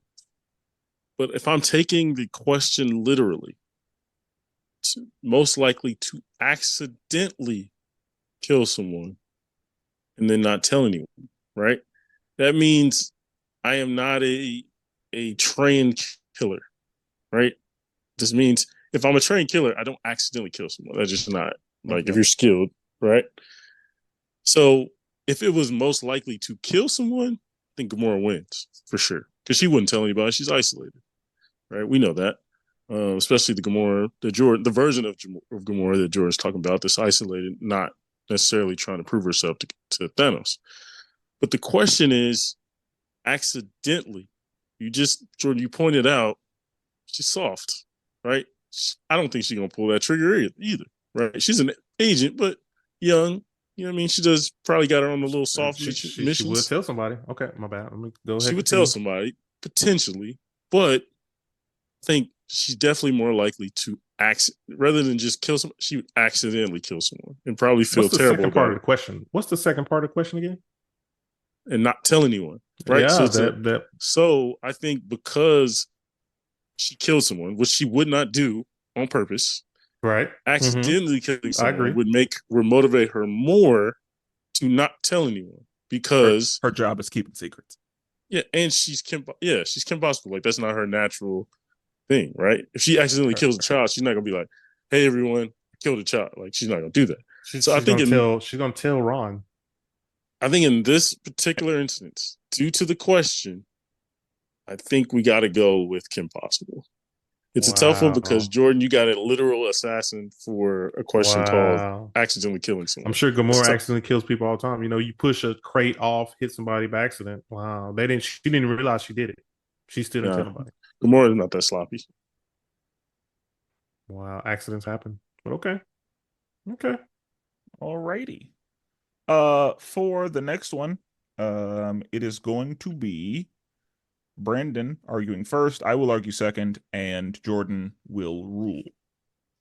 The question is, which character would you vote for president? Hey, get a word. Brandon has Peacemaker, Ooh. and I have Harley Quinn. And then, so Oh. what was the question again? Likely to vote for Which would or you run vote for for? president? Okay. Okay. Okay. So we have to convince you to vote for this person. Okay.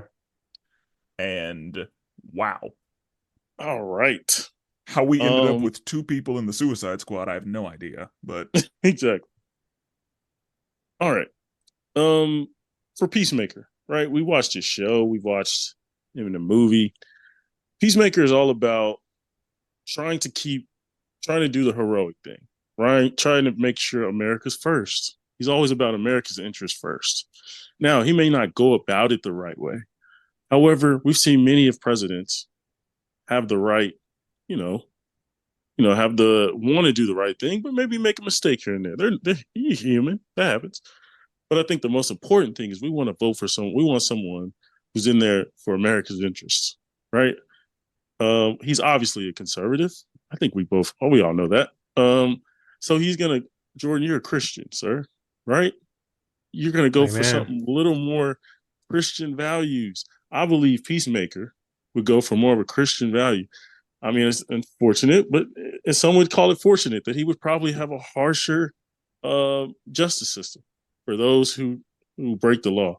You know, in a peacemaker world, if you're a pedophile, you're probably getting shot. Let's just be it's probably a firing squad laying into you, which some would agree with, some wouldn't, right? But that's probably what's going to happen. In a peacemaker world, you're probably going to feel a little bit safer because criminals are going to know, oh man, like this dude, he caught bodies back in his day before he was president, and he has no problem taking out bad guys, right? So I think you feel like you're in a safer world, and overseas, they would know not to play with America because they know this man is most likely of any other president to push the button. You know what I mean? Hmm. And you're like, don't play with me because I will push the button, right? So I believe Peacemaker would make the better president of the two because Harley Quinn, let's be honest, she's psychotic. And let's be honest, if Joker pull up, she might just leave the White House and go follow him around and go on a love story. You know what I mean? And people be like, damn, Madam President, where are you going? Like, we got a meeting. She's like, oh, Snickums called me. I gotta go. You know what I mean? Peacemaker didn't have that attachment. Peacemaker is all about job and duty. You know what I mean? Eaglet, you know what I'm saying? He gonna have him perfect representation for the American people, right? We're gonna sweep right through America. You know what I mean? So yeah, I would say Peacemaker definitely is the better candidate and he's gonna be a better president for the United States of America. God bless America. America. Sorry. This is a rough matchup. I want to state that on the record. But okay. Dr. Harleen Quinzel is going to by far be the most educated president that we have.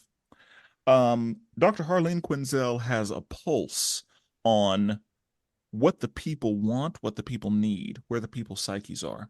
And through her intelligence, through her power of observation, Dr. Harleen will be able to give the people what they want. She will be able to look at the data, look at the statistics, and actually be a people's president.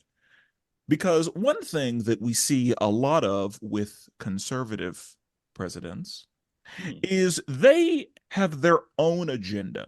They do what they want, regardless of what the majority of the people want. But because Dr. Harleen Quinzel will have her finger on the pulse of America, and because Dr. Harleen Quinzel will know what it is that the people want, what it is that the people need, Dr. Harleen Quinzel will make the moves to make that happen.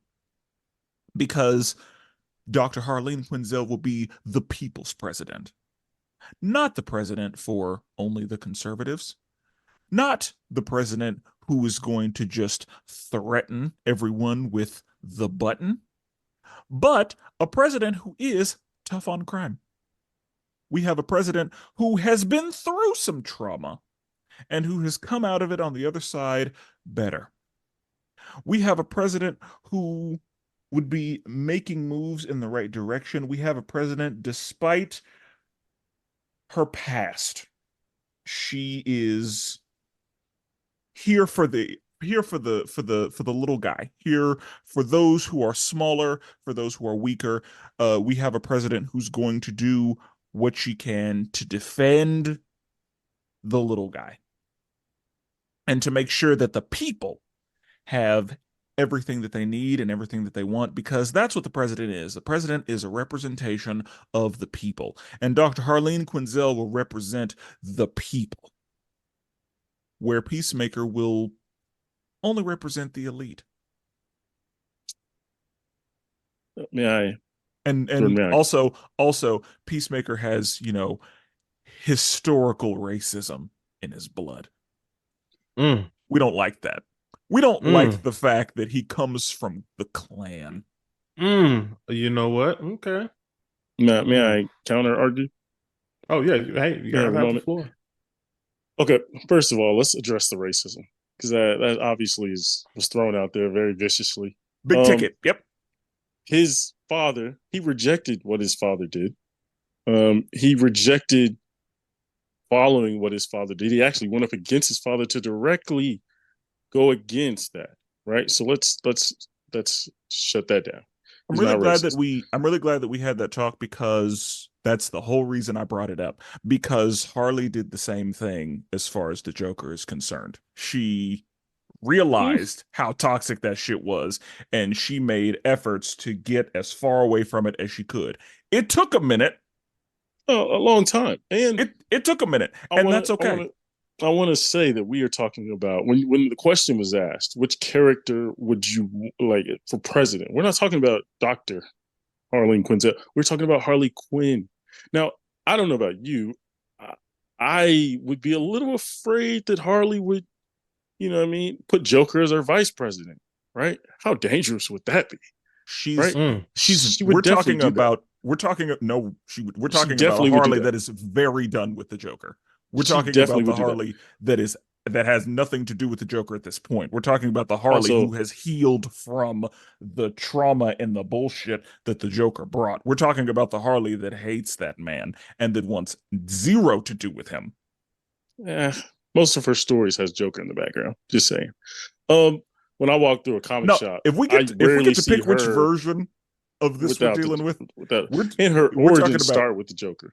yeah, Peacemaker is just not like has no his attachments. origins start with a racist father. I like a character. I prefer my president who's not attached, who doesn't think emotionally and doesn't get attached to their love life. They can just make sound decisions. If Poison Ivy, as we know, is a psychotic killer who, if Harley Quinn doesn't put out a bill to save all vegetation, she could go off and just murder a bunch of people. We don't want that, right? We want a president who is sound, who makes good decisions, who is going to hire good people around them. We have a Also, president who's going Harley to Quinn, prioritize the green Harley Quinn and keeping the earth clean. literally tried out for the Justice League, or I'm sorry, not the Justice League, the Doom. You know what I mean? Tried out for the bad guys of DC, couldn't cut it. Right? She tried so hard. I mean, was just doing the most, was hanging out with the bad guy. I don't know about you. Peacemaker doesn't do that. Peacemaker's not. Peacemaker's whether mistake or not. Peacemaker's about honor. That's his key thing. He might make a mistake or two. That's fine. We all make mistakes.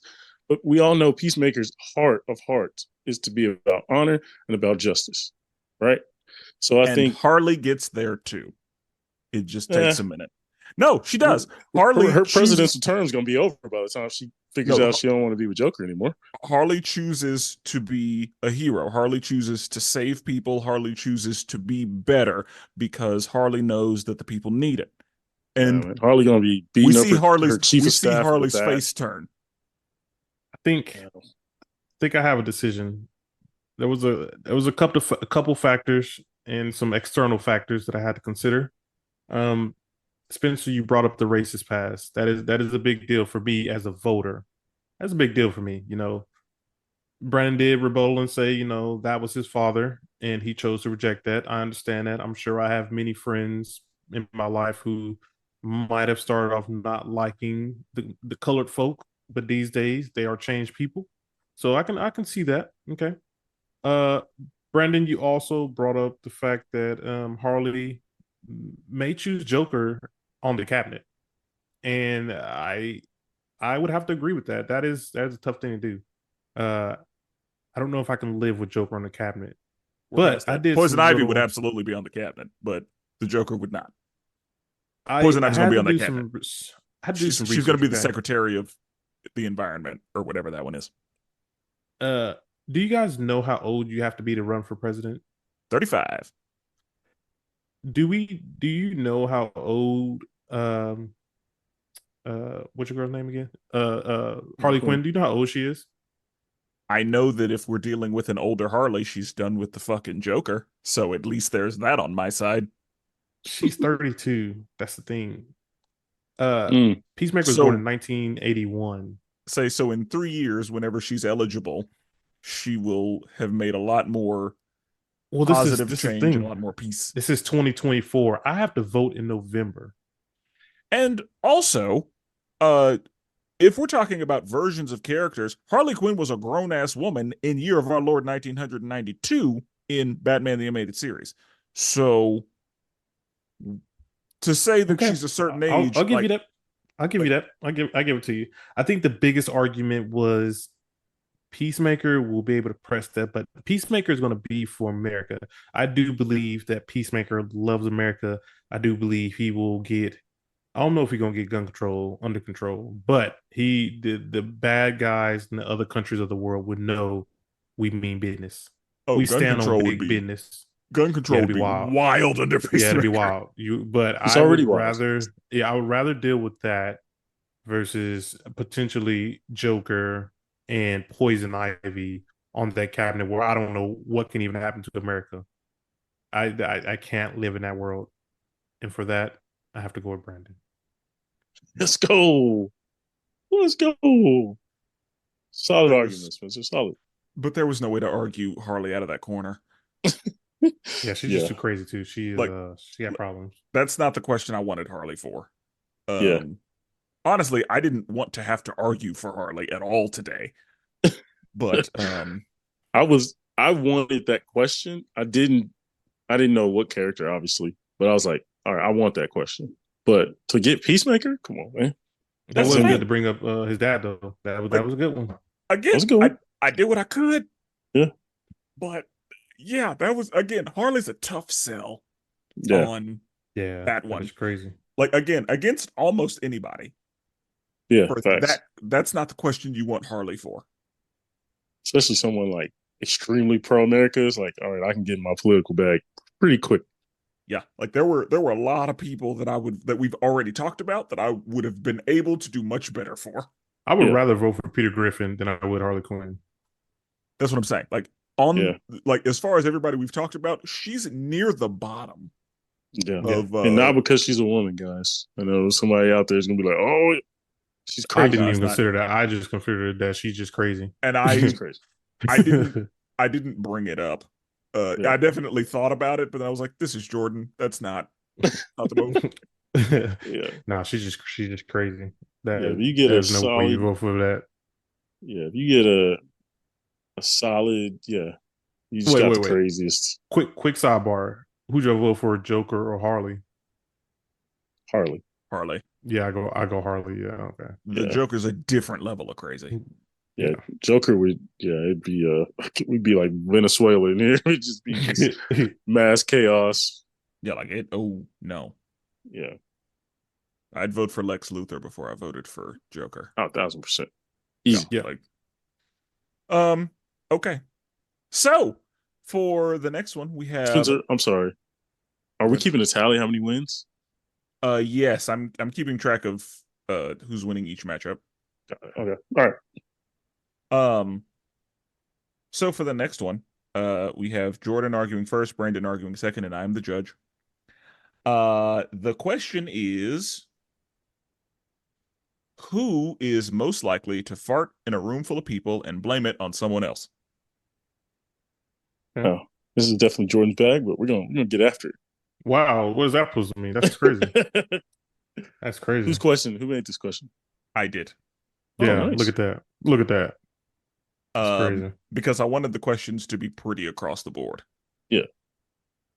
So Jordan will be arguing for Percy Jackson, and Brandon will be arguing for Mirda from Brave. I'm gonna be honest, this is a tough one. Cause I only ever seen the first Percy Jackson movie.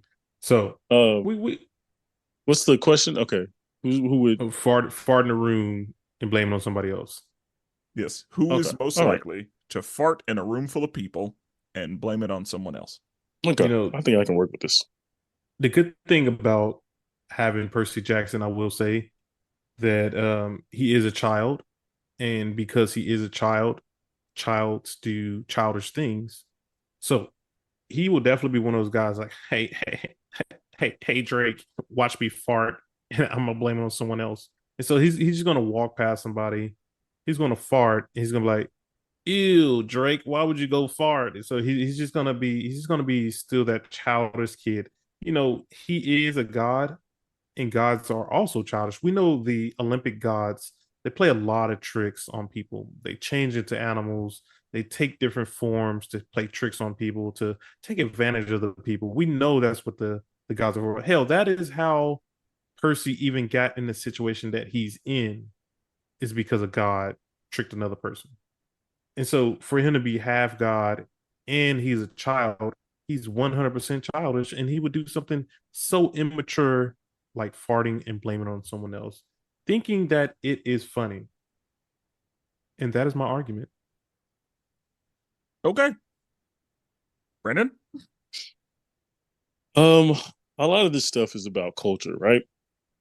In certain cultures, farting is just, it's frowned upon, right? It is something that is very rude. It's disgusting. In in her culture, it's almost accepted, right? She's living around bears. It's a warrior culture, right? It's almost like playing a joke on somebody. Merida, like she could easily be at the table, round table. They're all scarfing down food. Her dad's banging on the table. We got bears walking around and stuff, and she farts and then blames it on the next knight or warrior. You know what I mean? That's very see. You could definitely see that happen, right? It's a very, farting and blaming on someone could be happen in many different cultures, but in this one, it's more of a fighting Viking type culture, which we know is nasty, disgusting. They have no qualms about being nasty, no qualms about being dirty or belching or any of those type of things. So I definitely think Merida would be the one to fart, blame it on someone else. And she's a princess. She can't be doing that. You know what I mean? So she got to blame it on somebody else. You know what I mean? And on the next man. So I could definitely see her doing that, and it would be accepted in her culture. So Merida is my choice. So the thing is, you said it would be accepted. So that sounds like she would fart and she'll just take that. She'll be like, yeah, that was me, because it's accepted. She has no reason to hide the fact that she farted. You called her a No, princess. So that means her doing that is acceptable, because once she does it, takes that L and say, I did it, that means other people are gonna start doing it. Therefore, she leads by example. They're gonna just start farting and not blaming on anybody else because they saw, the princess do it. no, It's I mean acceptable in more. that culture, is what you said. She would blame it on someone else is more of a joke. Like fart, blame it on the next man. Everybody starts laughing, right? That's just their culture. They're very big laughers, belly laughers. You know what I'm saying? You see that in the movie. So yeah, there'd be times where she could be embarrassed being the princess, but other times where she could be doing it as a joke. So yeah, That's it for me.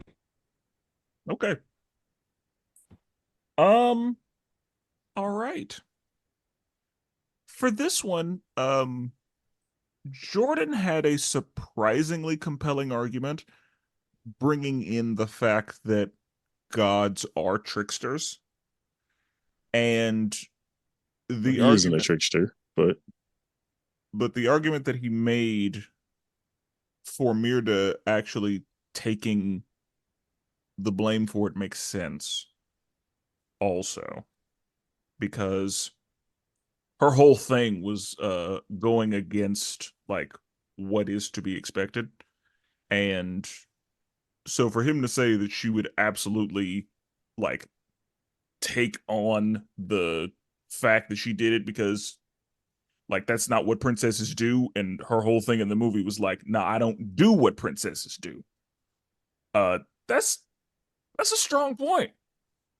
I mean, but she Um would fart and blame it on somebody else. It's a joke. It's not. It doesn't have to be oh, I can't do it because I'm a princess. It could be like if two men did that. Men do it all the time. They fart, they blame it on the next person, and everybody goes ha ha ha. Right? She could No, definitely do that. men don't do that. Men take it. They're like, yeah, I did it. And then But everybody jokes about people it. do that all the time. um yeah, surprisingly, yeah, I'm giving this one to Jordan. This is wild. Yeah, there was no argument made. Bro, he's a Percy child and Jackson he's a has nothing god. to do with being a trickster. Neither does He's a Poseidon. good, but they're gods. He's a child. He thinks childish stuff is funny. So is Merida. She's a child. What does that have to do with anything? You didn't make the argument.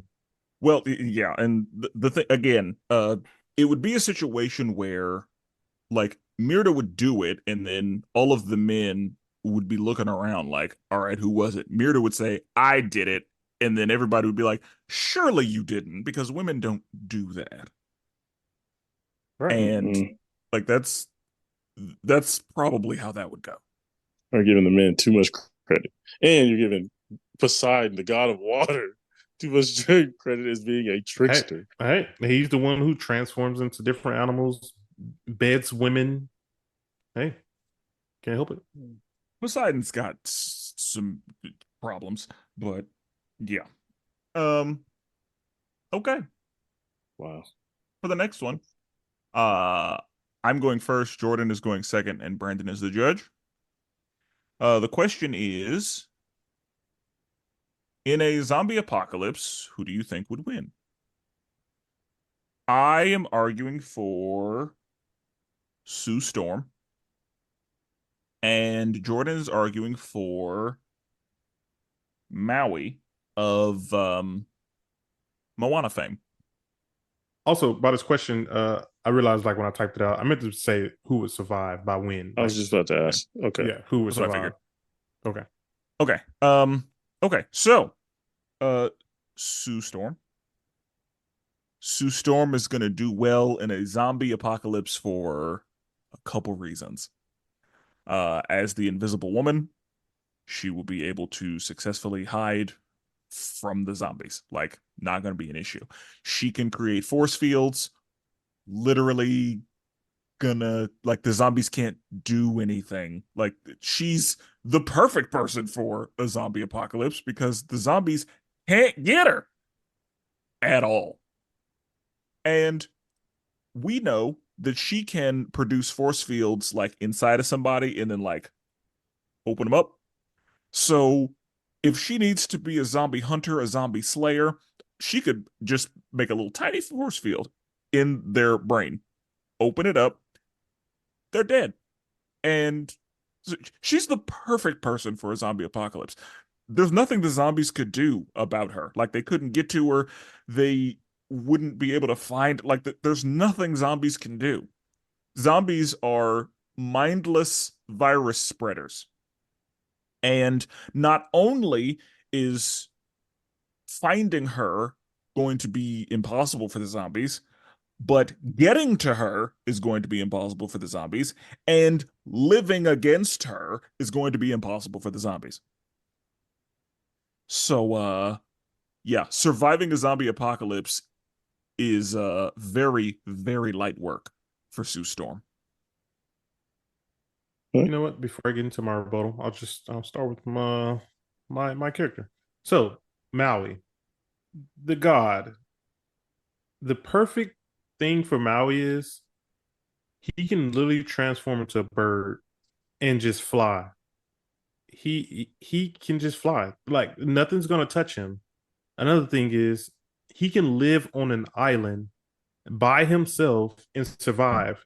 No zombie is ever gonna be able to cross the entire ocean to even be able to touch him. They're gonna float, not float. They're gonna sink down to the bottom of the ocean if they even attempt to get to his island that is on. He can just go to a lush, beautiful island, get all the necessary food he needs, get all the water he needs, become a bird. He can still go. He can just still go among his regular life, transform into a shark. He can just swim in the water while all of the zombies are at the bottom of the water. And with that, that's my argument. He can literally just survive by himself. He needs no one else. He can stay on an island, food, access to water. If he wants to go to the city, he can turn into a bird, just fly, gathering the supplies he needs. He can literally transform into any animal he wants to. And then on top of that, he has an offensive weapon. Let's just say he was dumb enough to even go in the city where zombies would be, and let's say he chose to walk around. He still has his big ass hook where he can just knock people out. My guy is massive, so that right hook is going to be crazy. And that is my argument. Now I'm gonna tell you why Sue Storm is not a good choice. Sue Storm, she got about solid 3 to 5 minutes before she gives up concentration and just pulls a storm from X-Men and just like she's not making it very far. If zombies overwhelm her, that's it. She's gonna break concentration immediately. Let's say she does go invisible, walks around the city. She still can step on stuff to alert zombies. And let's say there's just a wave of zombies just walking around. She's gonna bump into them. Just because she's invisible, she can still she's not intangible. She can still be touched. She can accidentally step on some zombies, look around. It's over with. It's Sue over with. Storm is one of the more intelligent characters, and Sue Storm isn't just out here making dumb decisions like that. Like, there's no reason Accidents happen. that she would put herself in that. Yeah, accidents happen. Okay. We've watched Maui be incredibly selfish and go after things at the risk of himself. Along with that, zombies are undead. So them getting to him on an island is absolutely possible. It may How take deep a is the while, ocean? but they don't need to breathe. Or like Tell me how deep the they can ocean get is. there. Tell me how deep the ocean is. How deep do you think it Very, is? very Right. deep. So if they're sinking to the bottom, that pressure is going to take them out. They probably would float, I would assume. But again, zombies are mindless and can do, like, they don't have to breathe or anything. So I, yes, Maui's traveling is pretty good, but the fact that Sue Storm can create force fields means that she can do any traveling that she She also has to be needs to by concentrating to do that. using. What's Yeah, going to happen and when she that's goes to fine. sleep? Then she'll be in a place where she's safe, luckily, because Sue Storm is going to think about that. Hopefully, Sue Storm is smart enough hopefully. to consider that. And Sue Storm can get somewhere where she's going to be safe. That's hopefully. Uh, the interesting thing about the situation is one of our characters have actually been in a situation where there were zombies, and I can definitely tell you one of our characters did not make it out of there, and that's very unfortunate for Sue. She became a zombie herself. Could you say that Hmm. about Maui? Well, Maui doesn't have an extensive enough history to Hey, know if he's been in a hey, zombie situation. hey, that sounds like a Sue problem, Well, not a let's not a new hope problem. that let's hope that Maui's able to actually hold on to the staff that allows him to shapeshift, because if he loses that, or if the zombies manage to get a hold of it, man's a sitting duck. He And can the lose it. You know zombies why? Because he's will, on the island by himself, surrounded by not zombies, because they're going to be 12,000 feet under the ocean. and that's They're going to if be they he's going to be sink. down there with the Titanic. They're going to sink because you know why? If they don't sink, they're going to get eaten by sharks. Uh, I doubt that. Like, sharks aren't probably if it's a zombie apocalypse, then there's gonna be way too many. But yeah, no. Sharks don't just be attacked. Like, sharks get curious. And they're like, "Hey, what's that?" And then Take they're a gonna little move chomp. on. They're going to take a little chomp at it, a little nibble at it, a little bite at it. And then, like, that's If gonna not, be if not, you think about it. All one that zombie with a dead, missing arm. all that rotten decay, a bunch of fish and sea life is going to be taking little nibbles at it as well. But they're going to be at the bottom of the ocean. That's the thing. 12,000 feet. And 12,000. what's going to happen there is those zombies are then going to infect all of the sea life with this zombie virus, who now have access to Maui on his island. Mao is just going to fly to the next island, to the next ocean. That's the good thing about Maui. He can take off and go start a new life on any other island because the world is 70% water that he can travel. Your Honor, I'm done. Think I'm ready to rule. Excuse me. It's a good argument both sides. Pretty good characters for both. Both sides for the particular question. Who would survive? The tough part is, like Jordan said, Sue has fallen, what I mean, has been susceptible to, a zombie apocalypse. Now, we don't know how that happened. We don't know, she got betrayed, what, the context. but she's been put in a situation and she took an L. Now Maui obviously doesn't have a history of dealing with these type of things, and I do wonder, like, will they sink? Not sure. Like, do the bones just float? Like, you know what I mean? I don't know.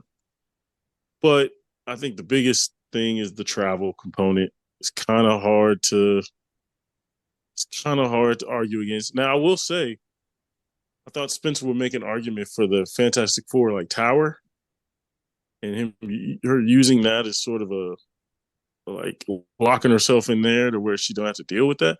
They didn't really make that argument. Well, Or the Fantastic Four ship that's the thing. travel. Even with the, I thought about the argument of the tower, but like zombies could make their way there eventually. Um, Yeah, like zombies are resilient, and I felt like that argument would have just been shut down yeah. because I would have shut it. Like I would have been like, yeah, no, they're it's a building. Like they're gonna get in there. They could lock it down, but yeah, you're right. Um, I'm gonna give Jordan this one. The travel component is really tough to overcome. Now, if he loses his staff, it'll be problems for your boy. But But he's on the island surrounded by water, so he's good. yeah, just a Also, I lot looked of it up. I I looked it think up. that's eventually going Bones, to be an issue. yeah. some bones float, but I think they have zombies are going to have kind of too much kind of meat on them to float. So by themselves, bones float. Some of them float, but with meat and everything on there, it's gonna be tough time. We got like one more. Yeah, we can do one more. Alrighty. So for the last one, oh, hold on. This thing went away. Okay.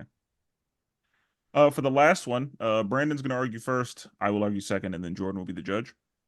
And the question is, which character will live the longest or make it to the end of a horror movie? Okay. Alrighty. Brandon is arguing for Sabine, and I am arguing for Spider Gwen. Hmm. Interesting. Yeah, Okay. this is a good final one to leave on. Yeah. Um. Okay, Sabine. First of all, Sabine is a Mandalorian. So she has that armor, which is, you know what I mean, in many cases unbreachable.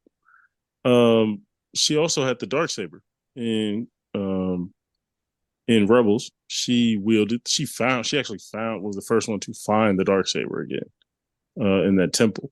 So she can have that to fend off any whatever the horror villain is of that time. Um, she's really smart, really artistic. So she can really find ways to and be real creative in thinking of ways to stay away from this horror movie villain and to survive. And again, she's a Mandalorian. That's what they're known for, surviving. Right, their planet was literally destroyed by the Empire because they didn't comply, and many of them found a way to survive even through that. She is potentially force sensitive, which means she's heading towards being a Jedi, which we all know that adds a layer on top of being a Mandalorian. She's like the perfect combination, right? We really haven't seen a Mandalorian who is force sensitive. And so adding both of those, a warrior culture, the top warrior culture of that universe, and also the top, you know, prize you can have in that universe, which is being force sensitive, we have that combined as Sabine. So I think that, yeah, very much so she could definitely survive in this situation. Okay.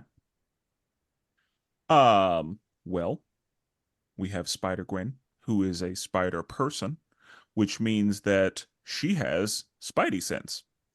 And Spidey sense is the one thing that is unquestionable in a horror movie. Um, because oftentimes, if we're talking about a slasher situation, uh, there's not a way that the movie villain will be able to get a hold of her.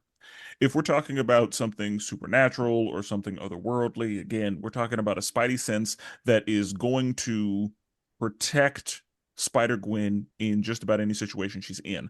Along with that, very capable. We're talking about Spider-Gwen, which means that we're talking about uh aka Ghost Spider. AKA Ghost Spider, very stealthy. And is a master at evading. Of course, we have the hand to hand, we have the super strength, we have the agility, we have the webs, we have all of these things. So, travel, never going to be an issue. But really, in a horror movie situation, the Spidey sense is one of the greatest assets you can have because that Spidey sense in a horror movie oftentimes makes you unkillable because that's one of the things that horror movies rely on is being able to sneak up, being able to catch off guard. Um, and one of the issues that a lot of people in horror movies have is that they're just uncoordinated as fuck, and that's how they end up getting caught. Definitely never going to be an issue with Spider-Gwen. And so, along with the fact that Spider-Gwen is um, very skilled, very cunning, and able to maintain herself, I don't see a way that she is able to be killed in a horror movie. The way that she's set up, it's not an option. She's making it to the end of that movie. That's just how it's going to be. I have a few points here. First of all, um, let's say we're in a place where there's no buildings. There's nothing to swing off of. There's nothing to project off of. Okay, that immediately eliminates half of Gwen's powers, right? Um, whereas Sabine, I don't care where you want it. It don't matter. Sabine is gonna be just fine, right? Her powers don't depend on any elements, any of her surroundings, any of that. Also, Spider-Gwen has been known to get a little emotional, have love interests, things of that nature, as we know in many horror movies. The love interests usually they start getting lovey-dovey, start getting a little action. That's when one of them get murdered, right? I could definitely see Spider-Gwen falling for the okey doke and getting killed. Um, and lastly, now the obviously we're talking about who can survive, but I think many times survival is can you kill what you're trying to survive from, right? Do you have the capabilities of murdering and ending this entire thing? Gwen does not have. Gwen can survive potentially, but can she kill whatever the thing is? Probably not, right? She has all the capabilities of sustaining, but she probably not killing anything. Whereas Sabine, she got the dark saber. She also has a lightsaber. She's a Mandalorian. She's been trained on ending and killing and fighting. So I think Sabine could just kill whatever the horror villain is. Now, obviously, difficulty matters, who it is, blah blah blah. But I rather would pick the person who can actually kill the thing rather than just running away from the thing for the rest of their life and really never having a plan of actually ending this thing. So yeah, that's why The problem Sabine is with the best option. the problem with Sabine is that we watch Sabine be very reckless. And recklessness is how you end up dying in a horror movie very specifically. We have watched Sabine run off on her own. We have watched her just completely neglect responsibilities. And Sabine is the kind of character who ends up getting caught slipping. That's what happens to Sabine. Sabine often takes on challenges that are too much for her. And so, if we have a villain who is too much for her, then she's going to go in brazen and end up dying. And the I, whole point is surviving the horror movie. Sabine is going to put herself in danger. I don't think so. Also, Sabine is trained by Ezra, trained by Kanan, and trained by Ahsoka. So I have the strong possibility. I have the strong inclination that if I'm trained by three very good Jedi, I'm gonna be all right. Who's Spider going to train by? The 44th universe Peter Parker, right? Like who knows, right? Like She has a and whole network of spider people. Like yeah, there's a whole spider verse, and there is endless knowledge within that spider verse. She she has hasn't got met all those people. She hasn't gained knowledge from all those people. She just kind of just and I mean, she kind of got finessed in the last movie. Like she was out here playing people. She was out here doing some wild stuff that was kind of, I mean, not very morally sound. So it's like I don't know if and she has very good decision making, right? uh, Like Ahsoka said, Sabine, don't leave. And what did Sabine do? Sabine left yeah, and but got what caught if slipping. Sabine didn't leave? Would she have found the map? Would she have figured out the map on herself, or would she have been watched over and micromanaged by Ahsoka? Oh, we can do all the what ifs in the world, but Sabine disobeyed a direct order, and that's how you get killed in horror movies. You know, she is her own boss, and she figured it out. And that's the thing. You, She figured out this ball, one of a ball that Ahsoka, her master, could not figure out. What do you think she can't do with in a situation with a horror movie? You think she can't figure out? Okay, what's their patterns? Okay, what do I need to avoid? Oh, where can I catch them slipping? In Oh, a horror Mandalorian, movie, come on. again, she is reckless. She is impulsive. We can't necessarily call her the best decision maker, and we saw her lose many a fight.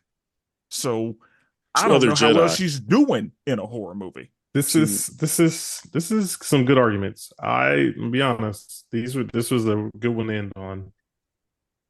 I ain't gonna lie. Spencer had it in the first. He came with some hard facts. Is like, hey, Spider Gwen is quick. She's agile. She's silent. Is the thing. The spider sense that is a huge one in a scary movie. The Spidey sense is Jason, OP. you know they try to run up on her. She senses it. You know she's out of there. But then Brandon came with some good points in a horror situation, in a survival situation. I don't want to just survive. I don't want to always be watching my back. I want to kill the thing that's coming after me. That's a very strong point. And she does have a lot of different tools at her disposal to actually kill the person. Spider Gwen can stop the person, but Sabine can kill the person. That's This going to is depend on what it is, but that's always the case. this this is definitely a tough one. Um, but personally, if I am in that situation, I want to feel safe. I want to make sure that the bad guy is dead. And for that reason, I have to go with Brandon. Well, Sabine can't do shit about Freddy Krueger. oh, But then neither can neither can Spider Gwen. Gwen Yeah, but that if Spidey they're sense going asleep. the Spidey sense gonna keep her through it. He gonna But do you use the have that in Spidey your sleep sense though? to cause her to go crazy, I don't. probably. I don't know if she would have that in her sleep though. That's the thing. The Spidey sense is involuntary. That's what I'm saying. Like But it doesn't he come in your happens. head though? Think about it. How is she getting any sleep if her thing is going off all night? She's like, oh God, here he coming. He's coming. He's coming. The She's gonna be question up is all night. surviving. She gonna survive. She's gonna die from not sleeping. Yeah, and Sabine will die from Freddy. No, But then, it'll be so then fine. outside of Freddy though, any other scary movie situation, Sabine would be all right. And Brandon came with a good point. He said, "What if happens if you're just out in the open field, or like just She's nothing for Spider Gwen to kind of I swing mean, on?" we still have super strength, super speed, uh, and the Spidey sense. But will Gwen pull that trigger to lay him down? Well, Trigger Brandon said what? she uh was making, questionable decisions earlier. Sound like she might have it in her under the right circumstances. Guess we'll have to let the people decide. Yeah. So we've already stated it. We have all the arguments out of here. let us know who you think won, like kind of each individual round. What do you thought about the arguments? Who would you have went with? How would you have made the decision? How did you come to the decision that you chose on, who won? And let us know, because in our minds and in our hearts, we won each of these rounds, but there can only Nice. be one winner. Oh, I know Spencer, there were some of those I did not win. Like there was no way. yeah, Like some of those matchups were rough. yeah, same. I started out over two. But yeah, Yeah. it was honestly the matchups made it really a wild episode. Facts. Yeah. Facts. It was a good time. So yeah, definitely let us know what you thought about the choices made. And with that being said, we'll never duplicate it. Always appreciate it. And forever melanated.